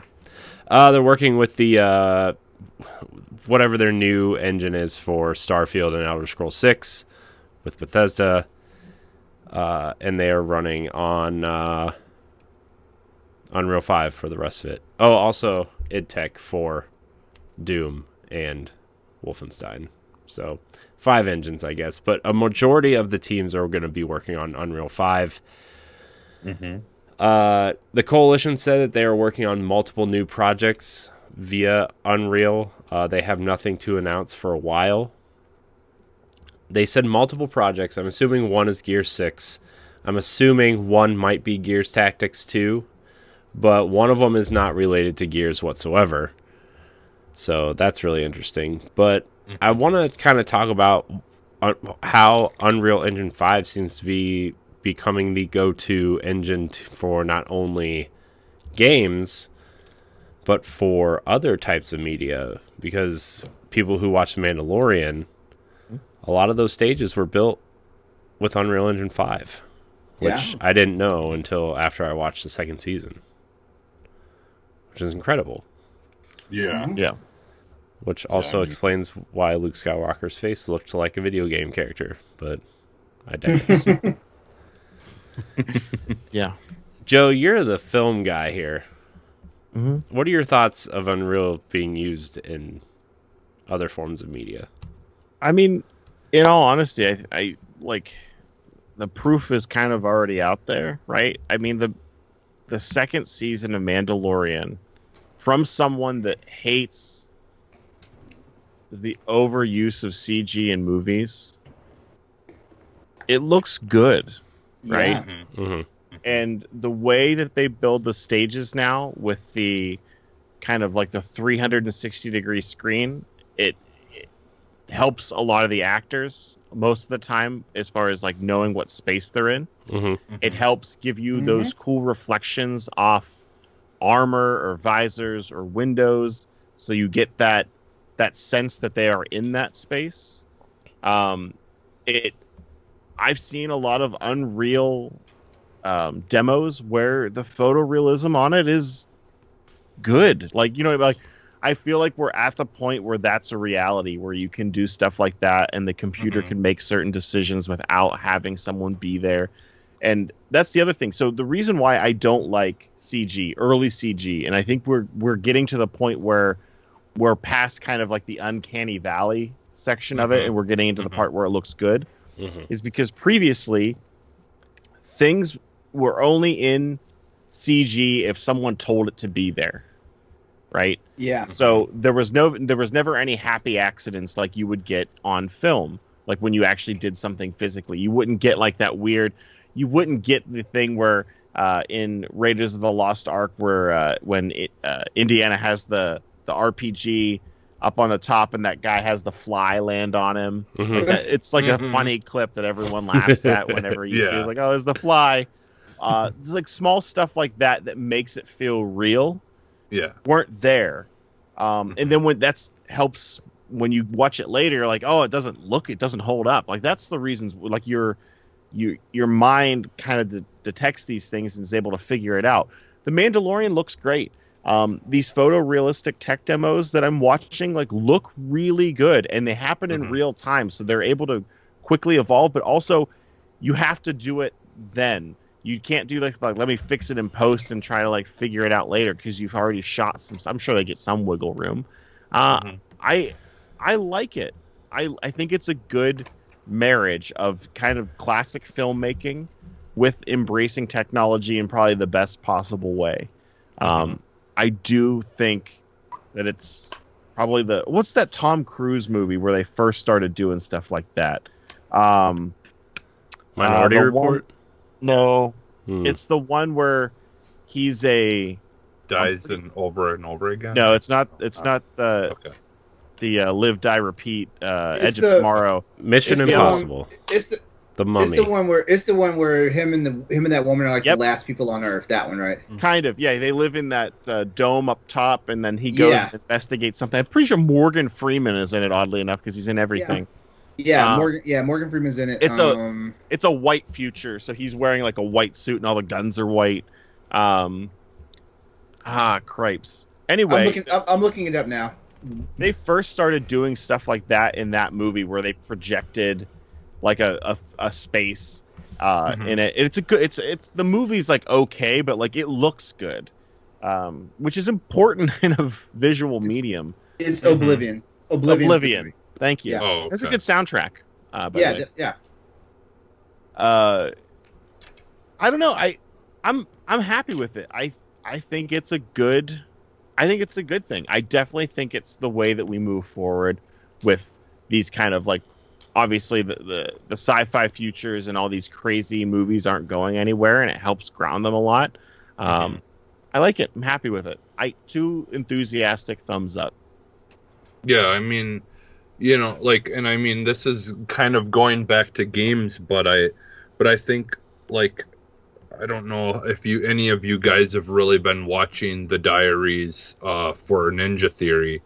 Like they're kind of like for their new games, the new game, I can't remember what the name of it was right now, but anyways, like they're doing kind of almost like a mixed approach to making this new game, because the whole game takes place in an apartment, and like they're actually have been using like technology where they're going out and they're shooting areas and getting like visuals of like cliffs and mountains and all that stuff, and then they're using the engine to then simulate those things and look almost exactly like what they took a picture of, but it's in a visual like studio, and they have some really cool videos in their diaries on YouTube. If you go to the Ninja Theory YouTube page, they just show like how they're making this stuff, and like they took like pictures of this apartment, and that's what they want to base the game around in the area that you're playing. And then when they throw it in Unreal, like honestly, you cannot tell that it's just a digital, like a simulated version of what they took a picture of. Like they talk about how you can go down to like the detail of like you can in the game, in the engine, if you zoom into the floor, you can see the dust rolling on the hard floor, and like all this stuff is inside this digital version of this thing that they took a picture of. And it's just insane how like I said, like down to dust on the floor, realistic that they can make things look in that. And to be using something like that in movies, like honestly only makes sense. Like if it's gotten to that point, like I mean, you know, like I think a lot of technology is constantly kind of pushing us towards different things. I think a lot of, you know, of things getting to where it is partially to do with VR too, because there's that push for trying to get a person inside of a place without actually being there, and trying to make it as realistic as they can, you know, to give you that feeling like you're actually in something when you're in VR, you know. And I think a lot of it, all of it, is just kind of pushing each other, and eventually it's all, you know, going to just be one thing, and it just be a matter of what kind of thing you're using it to make for, you know, whether it be a game or a movie or a show or, you know, or whatever. So there's some interesting stuff out there about that tech. It's crazy. How far out do you think we are from having a movie be released in like VR? Like, I know it can't probably be it's not going to be a traditional movie, right? But think about this, like having a dramatic scene set, let's say in an apartment, right? Let's just make it as simple as possible. Two people fighting, two people have an argument in an apartment about something, and maybe you can be there for like the day in VR. But then you can choose to like stay in one room with one person or go to the other room with somebody else, maybe see like who they're on the phone with or who they're texting, or you know what I mean? Like, but you basically just have like maybe an hour of time, but you can explore it through different things. Do you think we'll be ever at a point where people, I guess that kind of sounds like a game. Yeah. But I don't know.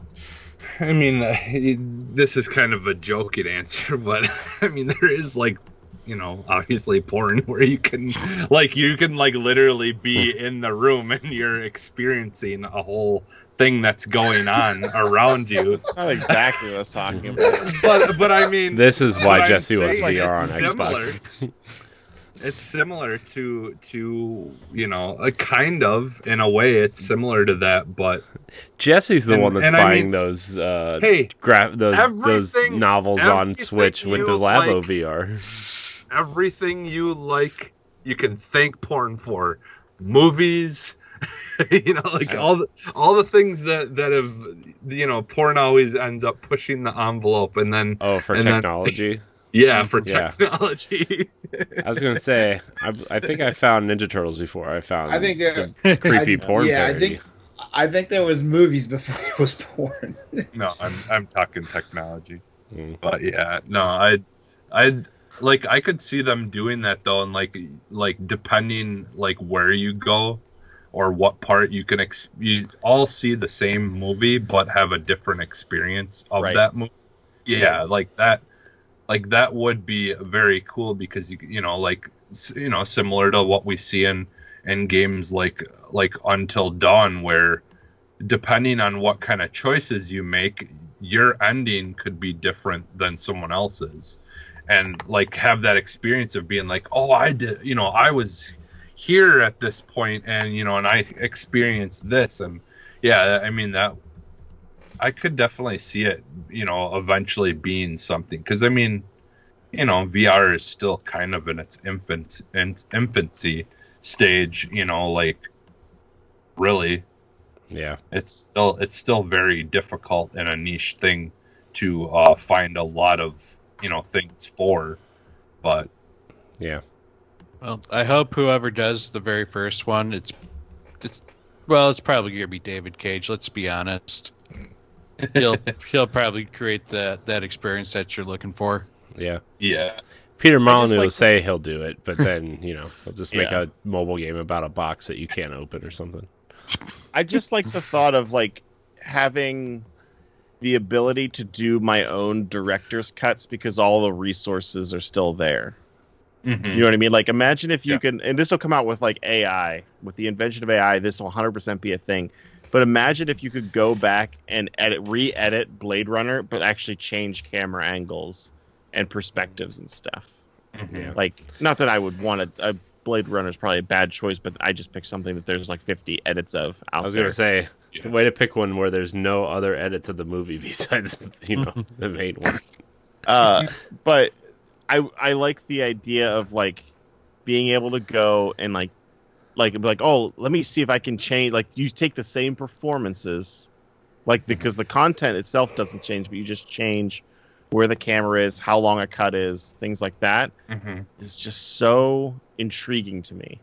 Like, how many if you were to release something like that, Trent Reznor did it a while back with Nine Inch Nails. He released like all of his master tracks and be like, you guys make your own edits of everything. Imagine if film directors or film studios did that same thing. Like, here's all the raw footage.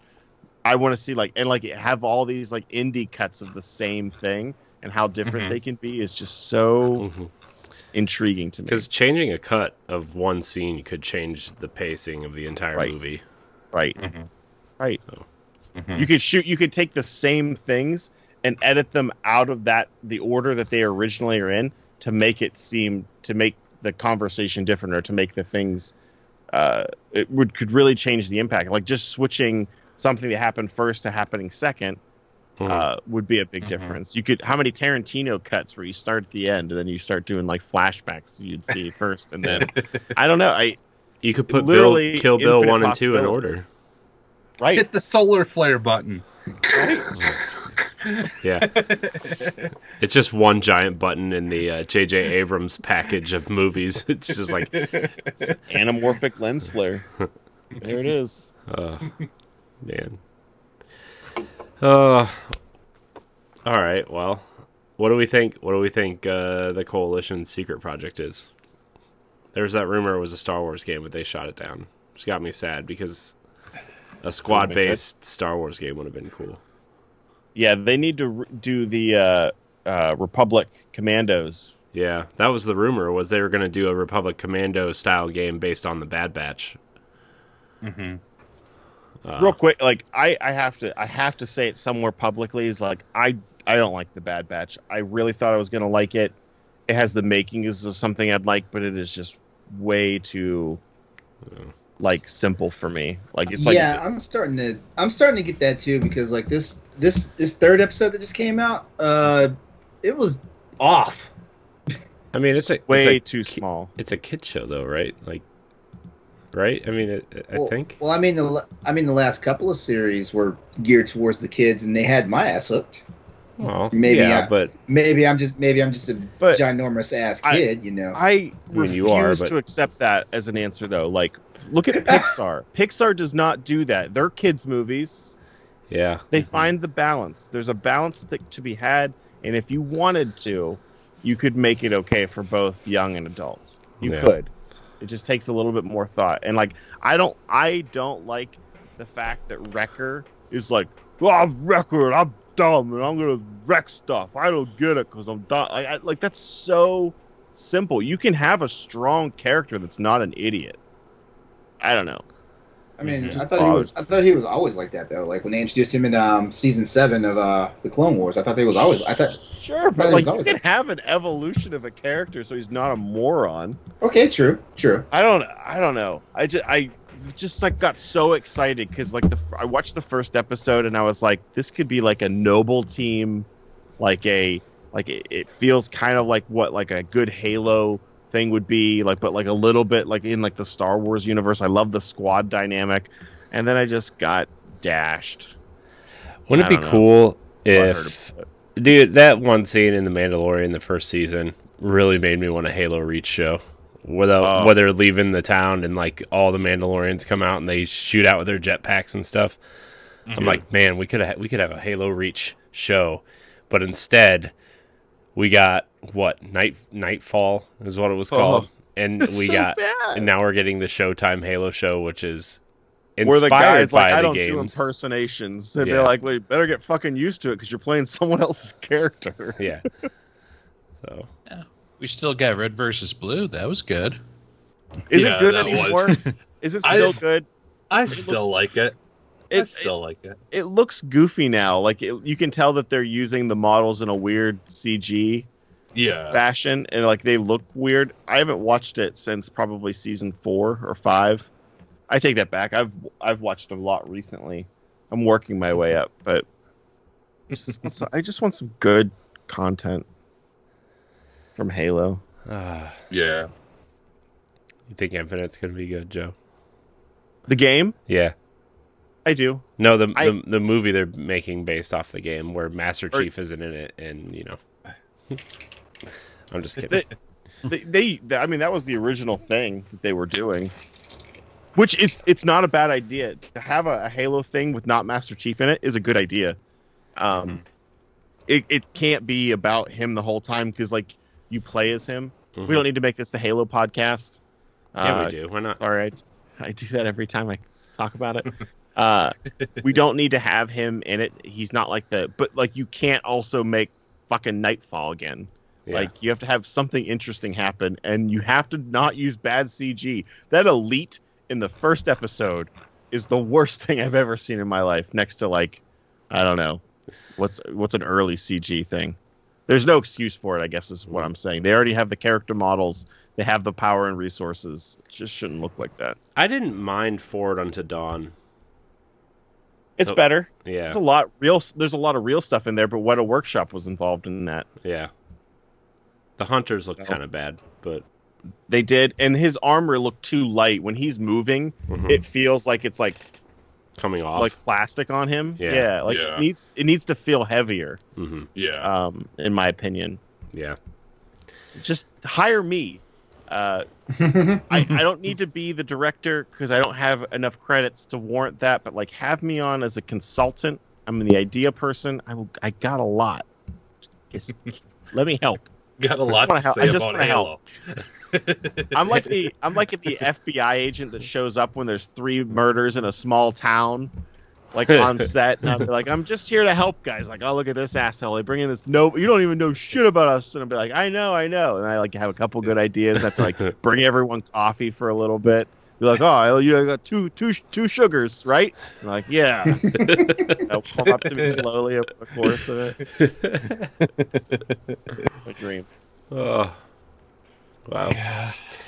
All right, we're gonna move on to this next topic here. PlayStation apparently has 25 games in development, which over half of them are new IPs. But that also means that half of them are old IPs, which, what are they? Because, I mean, like, we know Gran Turismo, Ratchet, God of War, Horizon. Yeah, but they don't have Uncharted anymore. They don't have... Well, there's... I mean, they could technically, but, like, you've got Infamous, you've got, like, there's a lot of different things that, I mean... Well, they're not doing Infamous because they're doing Spider-Man, right? I mean, I feel like that's... Yeah. There you go. There's number 5, Spider-Man 2. Yeah. Somebody's doing Uncharted. Are 2 of them Last of Us remasters? Probably. Do those count? Probably. That's probably. I mean, there was that rumor, right, that they're remaking the first game, and then they're remastering the second game, and they're going to package them together when the show comes out. That's been a rumor for like a couple months now, right? I don't. I mean, the remaking of the second one. I don't think that was like announced, wasn't it? I mean, like a PS5 native version, I think. Yeah. Like, are they just going to remake the first one with Pedro Pascal as Joel instead? I hope not. That seems like something they would do to fit it in with the like HBO something show. they would do. Yeah. Are they making especially when after you saw what they did with Spider-Man for the remastered version. Are they Are they doing Uncharted with Tom Holland as Drake and Mark Wahlberg as Sully? Just doing what they did with Rachel Dawes in the Dark Knight series. Yeah. Like, oh, it's Maggie Gyllenhaal now, guys. It was always Maggie Gyllenhaal. What are you talking about? I like how at the beginning, like, he's watching them on the computer monitor, and, like, they're having this whole conversation, like, we're just supposed to know it's Rachel. And then finally when he gets up, he's like, Rachel can do whatever she wants or whatever. And it's well. That's how they're like, this is Rachel. Yeah. This is Rachel now. Yeah. Oh, man. Yeah, I'd be excited if they brought back some PlayStation, like 1 or PlayStation 2 games series back. Like, give me some Jack and Daxter. Mm-hmm. Yeah. Let's go through the Ratchet and Clank series. Let's get Twisted Metal out there. Yeah. Like, I was going to say, like, you know, like, they're like, without competing with, like, Forza Horizon, because, you know, like, obviously they're you know, they've got their own thing, and, you know, that's got, you know, going for the more sim thing. Like, and I've been saying this for years, is I wish someone would bring Jet Moto back. Like, could you imagine, like, a Jet Moto game in, like, a nowadays, like, you know, because, I mean, you have, like, what is it, oh, crap, what's the one game that they have that's, like... Wipeout. Wipeout, but Wipeout isn't anything compared to Jet Moto. Like, Jet Moto was more about, like, getting to fly through things and, like, do tricks, and, like, it was more of, like, a mix of like a Tony Hawk and a racing, you know, like, bike game or whatever. Like, for me, like, something like that's just would be, like, a lot more fun than trying to be too serious. Like, it's in the racing world anyway, I think would be a really cool thing to bring back. Yeah, I mean, they have a lot of IPs that they could dive into. They have a lot of games that are IPs that aren't third-person action semi-open world games. Mm-hmm. Like, that's like, as much as I enjoy Uncharted and Horizon and God of War, it's like they're all over the shoulder third-person action games. Give me, like, Resistance. Like, I feel like Resistance would be really cool to bring back, especially now, right? Like, especially since, like, I don't know, Halo is coming. Like, I feel like having a sci-fi shooter, first-person shooter would be cool. Like, SOCOM would be cool. Yeah, SOCOM. At least let us play the games again. Yeah. You're fine with selling us new consoles. I'm obviously fine with buying it. Like, let me play my GD games. Like, let me play those games. I don't even care if they look the same at this point. Just let me play them. Yeah. Yeah.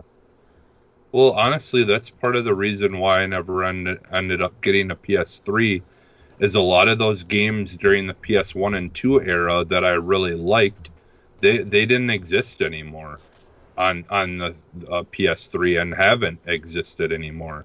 You get that Metal Gear one. So, like, I just... Wait. What do you mean specifically?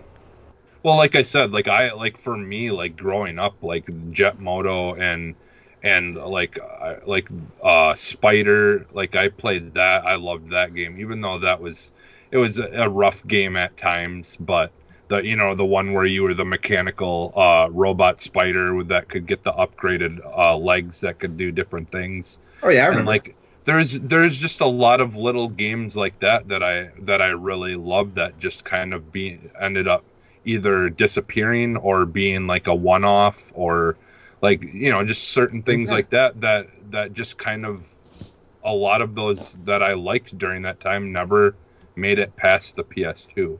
Isn't that kind of the way, like, the industry is, though? Like, some games only meant to be one-offs because the company is trying to do something or experiment with tech, and then some of them realize, hey, we've got something going on that we could be living off the royalties for the rest of our lives in, like Uncharted, for example, and stuff like that.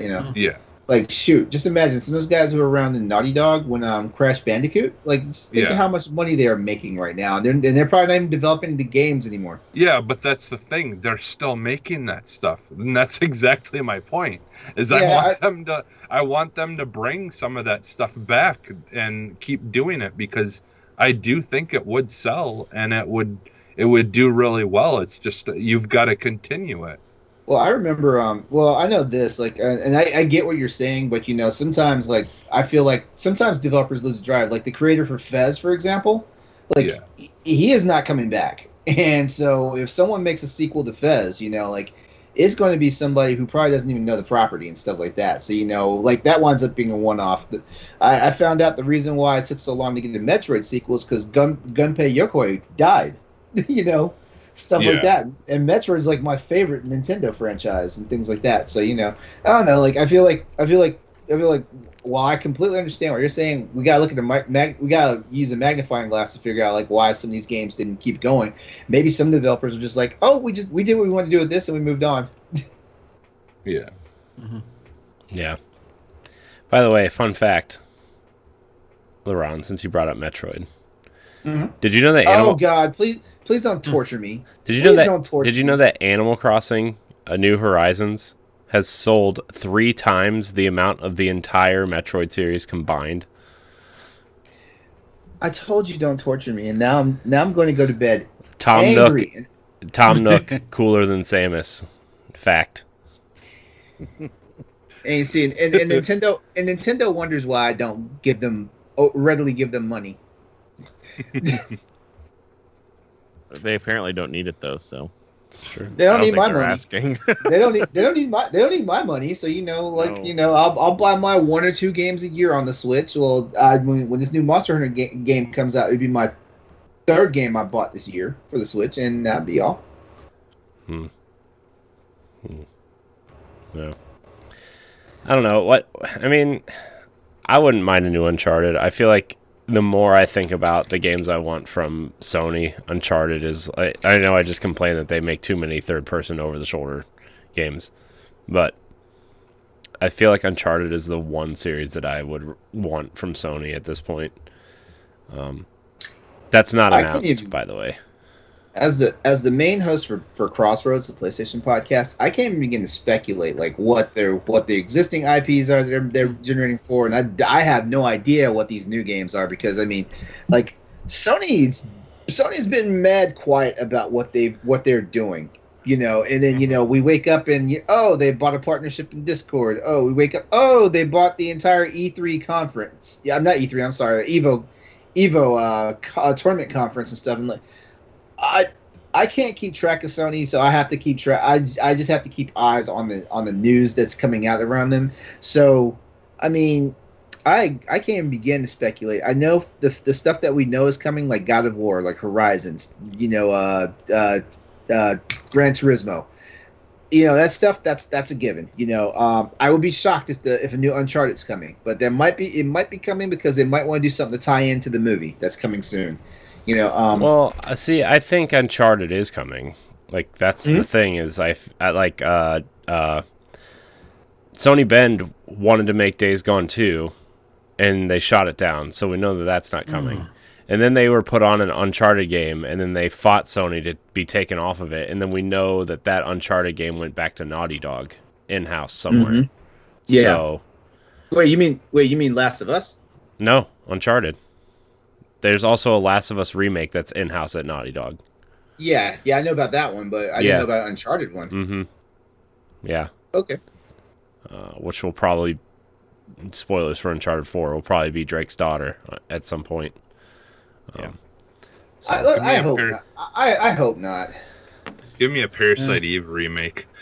You got to talk to Square Enix for that one. Yeah. I mean, well, they've got to talk to people want what Siphon Filter, right? Like people want that kind of stuff. Who wants Siphon Filter? I used to be a big Siphon Filter fan. Okay.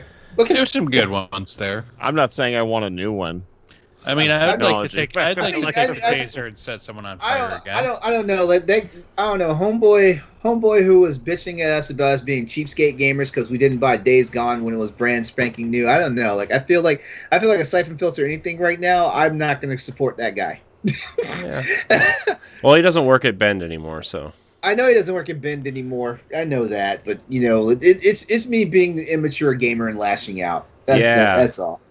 You know, you turned around and bitched at me because I waited to play Days Gone when it was free on PlayStation Plus. So I'm sticking it to you now, man. I mean, I will not support you this Siphon Filter remake or whatever it is you're doing with it. Yeah. I don't even remember why. I don't even remember why I did not get Days Gone when it came out, because it was on my list to get when they announced it. I think something else got in the way of me playing it. I don't know what it was though, because I mean Monster Hunter was already out, so it's not like it was Monster Hunter came up right after Days Gone came out. Monster Hunter was already out, so I'm not sure what kept my attention to not get Days Gone, but who knows? Well, I'd like Wild Arms to come back too. I love Wild Arms. I forget who published that. Media Vision, I think it was called. Yeah, I think so. I think they're gone, aren't they? Probably. Yeah. Yeah, they made a few of them. I know they were those games though that didn't like, you know, like a lot of people didn't really give them a shot. Like it just kind of, because during the time when those came out, you had like Final Fantasies and all these other big, massive, well-known games that it was just hard to compete with. But like, that's not true. That's not true, because PS1 was you want to play JRPGs, that's where you went, the PS1. Like you couldn't swing a dead cat without hitting a JRPG right in the face. Right. It's fair. Yeah, but most of the rest of them didn't come out until PS2. I think only one. Well, Wild Arms 1 and Wild Arms 2 was on the first one. And those were the best. I think those did well. Yeah, they did well, but they started to kind of decline. I don't know if it was just, I don't know exactly, but I mean, I think they kind of had something perfect in those first two, that I think when they tried to expand and like make things more complex, it just kind of lost it. Here's a question, Jesse, because I've noticed every game you've brought up has been nothing but third-party games that just happen to be on a Sony system. Yeah. What's a first-party IP that you would like from back in the day see to come back? You know, that was a first-party Sony IP. Well, Twisted Metal was definitely one. Yeah, like I always loved Twisted Metal, but yeah, like honestly, well, I mean, a lot has changed though. That's the thing, is like, I mean, a lot of the stuff they used to do is like just isn't, like, it's not the same Sony anymore, in my opinion. But yeah, Twisted Metal. Like, I mean, as we've seen, they're more focused on American US stuff now. Like they closed their Japanese. The West is where all the money is coming from. I know, but I mean but that's what I'm saying, is like, it's, for me, it's they're not doing, like, they're not getting the kind of third party exclusive things put onto their consoles that I'm looking for. Like, so that's why it's not, it's just not doing it. It didn't do it for me. And that's fair. That's fair. But I do have to say though, like, with everything that's going on as far as their studios and things that are going, like, I'm definitely way more interested in what PlayStation's doing this generation than I think I have been in a long time. So yeah. You know what? Right. I would like a new Astrobot. Yeah, I mean, I still got to play the VR one, but I really like the idea of that. Hey Pat, have you played Astrobot? Why am I forgetting the name of the one on the PS5 right now? Have you played that one? That is amazing. That is a wonderful game. That was phenomenal. It's a tech demo, but it was a solid game. Yeah, and that's why I think they should try and actually make a real game. Yeah. I like how you mentioned that, because I do believe they did come out and say, like, they're done with the Astrobot stuff for now. That's they didn't say that Astrobot wouldn't show up in the future, but right now they're done with the Astrobot stuff. Well, I wonder if it's just they're waiting until the new PSVR stuff. Like if we're gonna get an Astrobot with release of that again, kind of like they did with the original PSVR. I think best case scenario, they're going to use that as like a free tech demo that they can technically bundle a game with some piece of hardware. Which, I mean, makes sense. Yeah. All right, we're going to move on to our last segment here. We're going to play a game, guys. Yeah. Nice. We're going to play video game 20 questions. It's going to be a good time. Okay? Speed round, though, because... Do it. Not going to lie, I'm kind of tired. I'm going to cry a little bit. So the rules are simple. You have 19 questions, and your 20th question has to be a guess of the game. If you guess early, the game is over. If you guess wrong, the game is over. So,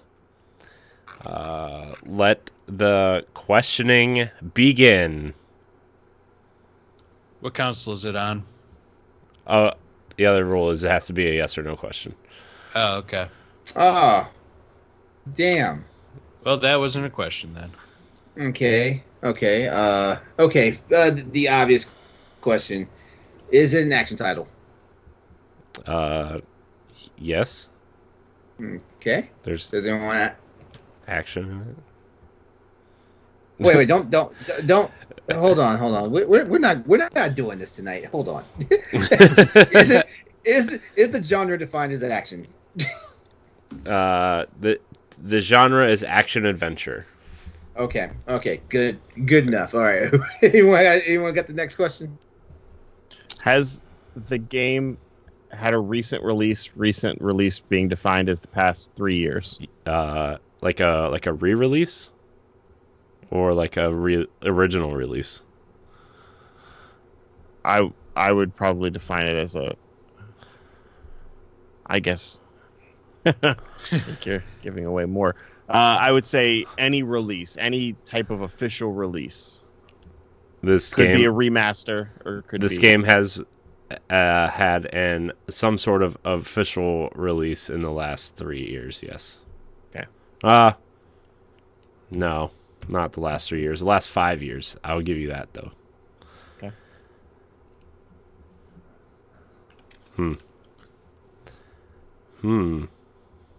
Joe tricked me on that. Maybe I overthought the question. Oh no, I gave away some answer.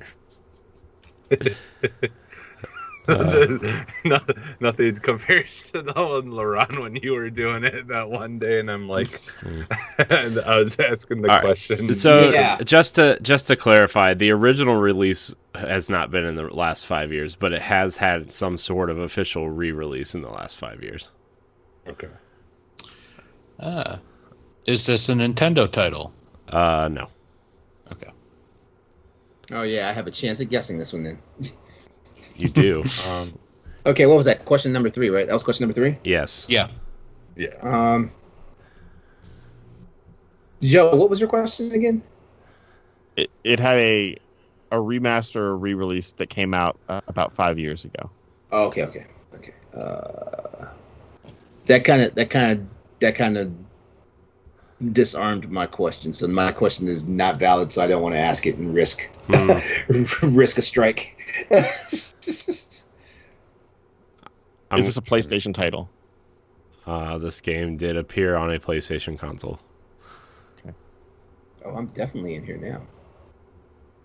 Yeah, see, that's what I was trying to think, is like if they're what to ask to see if it's like an exclude, like He didn't ask if it was exclusive. He asked if it I was. I know.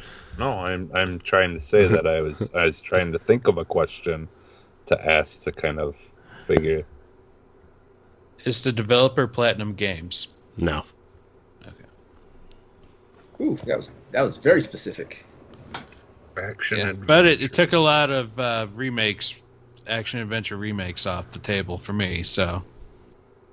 Okay, action adventure is the genre. It yeah, had a yeah. remake. And it was on a PlayStation console. At least.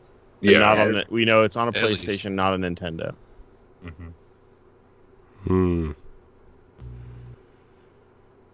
All right. team. The the Wait. He said it was on PlayStation, right? Yeah. I got but this he didn't say But specifically. is the question was the question more geared toward, was it a PlayStation exclusive? No. No. Hmm. The main- character. Oh, sorry. Go ahead.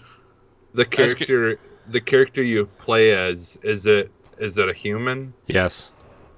Okay, so it is a humanoid or a human character. Is the human that you play, is it a male? Yes. I was gonna ask that. I'll be honest, I just made that assumption because let's be fair, there's not a lot of. Well, but, 5 years ago, that definitely would have put us in a different space. Yeah. I'm gonna let you know if you guys don't get it. I'm gonna slap all of you. Slap all of us. Human. Male. Remake.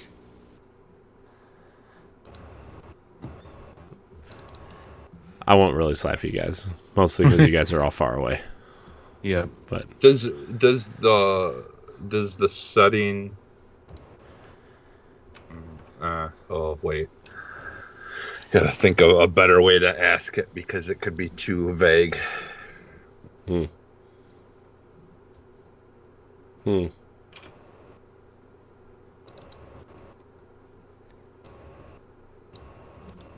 Dead air. Yeah. Because I'm trying to see if we could figure out the setting or whether it's How many taking questions place are we on up to? Earth. 6, 7. Yeah, 7? we're six. Six. Is this game also on Xbox? Yes. Ah, see, yeah. What's on PlayStation? It's on Xbox. Male character, action adventure game. Xbox. Well, I'll just ask it. Does this game take place on Earth? Yes. Yes. Is this an open world game? I hate that question. Sandbox wise. Man, this is Don't hard. give it to him. let him. This is hard to squirm a little. answer because it doesn't necessarily take place in a world. If that makes sense. Like in a not like in the sense of like The Witcher or Assassin's Creed. But you can kind of go anywhere that you want to as long as you have the willingness to go there. That makes sense.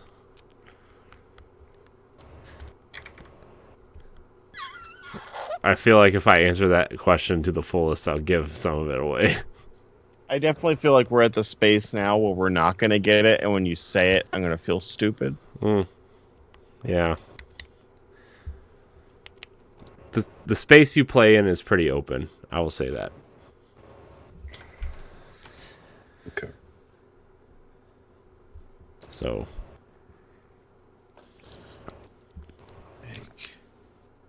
You guys are missing some pretty just generic questions. I feel like you should just ask.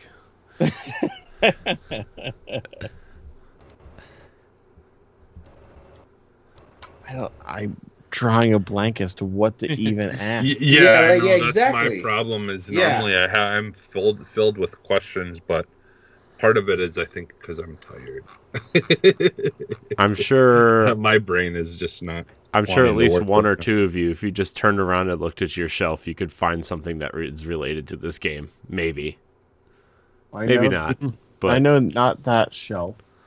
Because you said PlayStation. Yeah, my shelves are pretty empty at the moment. Is this game developed by Ubisoft? No. Yeah. Close, though. I want to ask a question, and maybe you guys can help me form it. Because I feel like there's an ambiguity that comes to, like, the question of whether or not it was, like, the re-release question, like, is this part of a franchise, or are you talking about a specific title that's older? That's not my question. I'm posing this to the group so that we could form a question. I understand. Yeah, I get what, like... I want to know if it's part of a franchise, if this is a specific entry, or if we're talking about a specific old game. Well, see, that's the thing is, like, like, usually we would start asking, like, like, which console generation it originated in, because anytime you ask that, the person doing this has to specifically say if it's a franchise that it like the original version of that game. Is this a first person game? No. Okay. So I mean, do we want to try to? That's a great direction you guys are headed, though. It'll give you a big boost for questions to ask. Is this game part of a franchise? Yes, it is. Third-person action-adventure multi-platform franchise that's seen a release about 5 years. It's in the last 5 years on a PlayStation and Xbox. And it's a male hero. Does it? Okay. Does this? Oh no. Let's see. Just to remind you, it didn't originally release in the last 5 years. It just had a re-release in the last 5 years. I'm sure one of you has it installed on some sort of device right now. Maybe. Oh, God. Okay, Maybe. Here we go. Well, hold on. Maybe fiction. not. Maybe Next not. question. Oh, wait, what question are we on? What's our number? I don't know. I thought you were keeping count. Not me. Not this time. We're at number 2. I'm gonna say shit. Yeah. Let's say 8. Okay. Is it a science fiction game? No. It's not science fiction. No. Okay. Okay. I wouldn't consider it science fiction. No. But it doesn't take place in a world, and you can go anywhere if you really wanted to. I don't know how to clarify that question without giving it away. It's not a sci-fi game. Fine. That's weird. He gives It's us not that, an open world game in the traditional sense because it takes place in a building. There. I said it.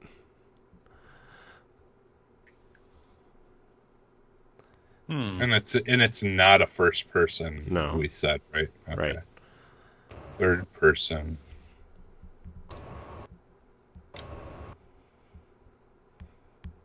Takes place in a building. Male hero.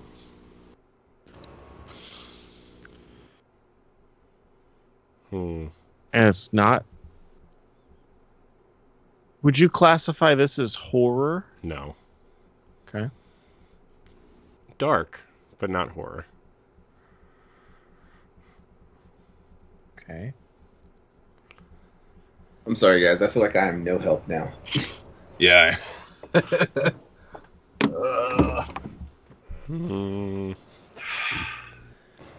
Jesse, you for sure. I'm surprised. I'm like right now I'm just in thinking mode because I'm trying to piece things together. Yep. And see if I come up with anything. But like I said, I'm also tired, so it's. But you said it's also part of a. It's part of a franchise. Is there also? Are there other media? I would say more. Are there movies as well? I mean, yeah.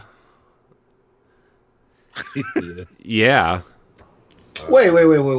Okay. Not okay. Wait. He says not. He says not Ubisoft titles. So never mind. That killed my next question. The movies are different iterations of this franchise, but there are movies based on this franchise. Very popular movies based on this franchise. What the hell? And you play as humans, so it's not like. What the hell? It's not Turtle, the Teenage Mutant Ninja Turtles. That would really suck if I didn't get that. But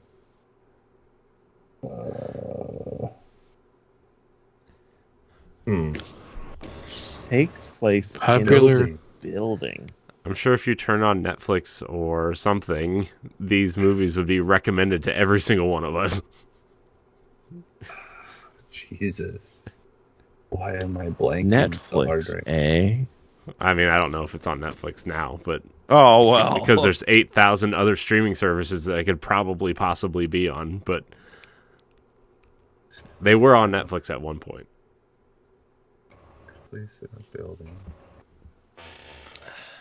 Why? Why is this so hard? You guys are making me Yeah, very yeah, sad right exactly. now. Exactly. I picked a hard game, and then I was like, no, judging by this panel and who I know who plays what, I'm going to pick an easier game that I know we've probably all played. That has movies on like streaming services. That really cuts down the amount of games, but what the hell? Especially if they're good movies. Yeah. Let's see. I'm thinking. Well, what movie franchise we got? We got Resident Evil. Which Monster is Hunter. not. Monster Hunter just had a game, but that's not it. Yeah, Tomb Raider, but that's a woman. Yep. I think You also have to think about your time frame on these things as well. I also think you're leaning It's too part of- heavily into the video game side of the movies and not the movie side of this video game. So it's more so a game based on a film franchise. I mean, not necessarily that either, but it's so hard not to give it away.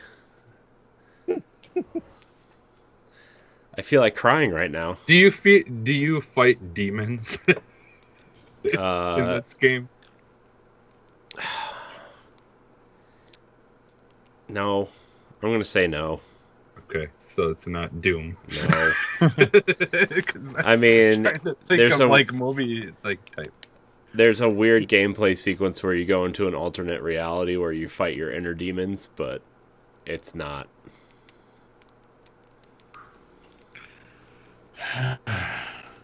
Your inner demons. I swear he Oh. said that like it was going to be a clue or something. Yeah. Wait. Yeah. They're all Wait. clues. I'm not the greatest. Okay, this isn't anything to you. I'm not the greatest with like the lore and stuff of like the Silent Hill movies and things like that. But, No, it's There not a has not- horror. there It's has- not yeah, horror. that's And there Yeah. has not been Yeah. and there has not been a recent Silent Hill release that I can think of.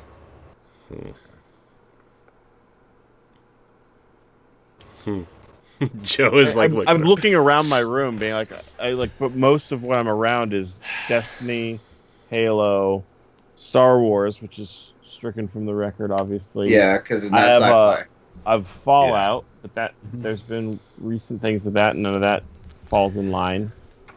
I'm pretty sure I can see something in somebody's room that has to do with this particular franchise. So God Okay. damn it, Jesse, So that what- means it's probably me. Yeah, yeah, Jesse, what the it's hell not is very- behind you? it's not Jesse, very turn around and start looking at things. it's not very clear. I can't tell 100%, but I'm pretty sure I can see something.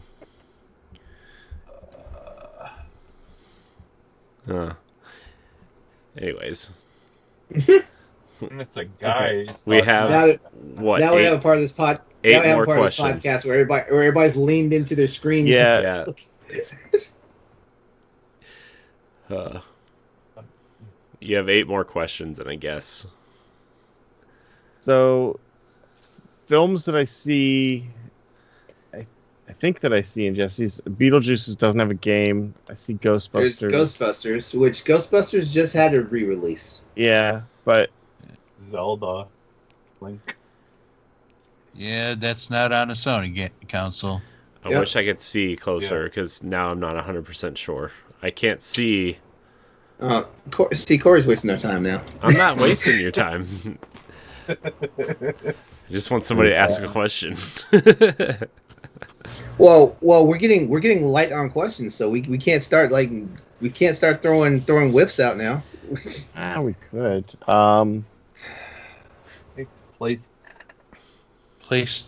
PlayStation, Xbox, Male Hero, This not sci-fi. Recent release, part of a franchise.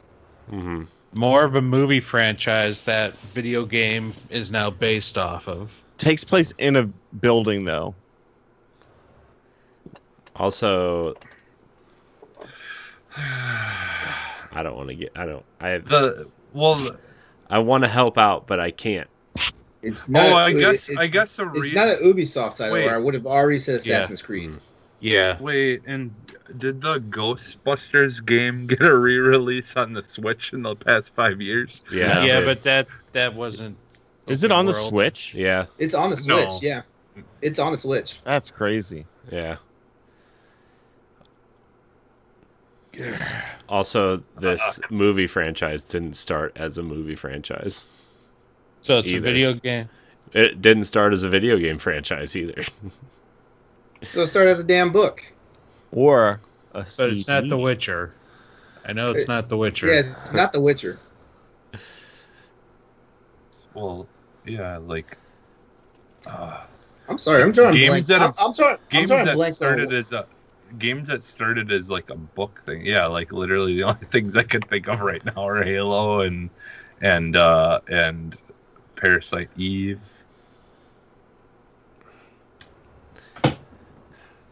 And let's be honest. Like there's You like guys there's are making more. me sad. Well, I mean, you're the making us, answer. That's easy to do. Wait, you're making us sad with this category. oh, wait a minute. Okay, is the main characters that you play as, is his name Snake? No. There's been no Metal Gear books or movie. movies. Oh, I didn't know if like maybe there was like some kind of comics or something before. I mean, those Yeah. cutscenes are as long as movies, but Because I mean, the fighting with the inner demons thing, to be honest, as someone who isn't completely 100% knowledgeable about Metal Gear, I could see that being a whole segment where you have to fight your inner demons. start thinking of things that we talked about during this episode. Start thinking about the good and bad movies. Start thinking about things of that nature.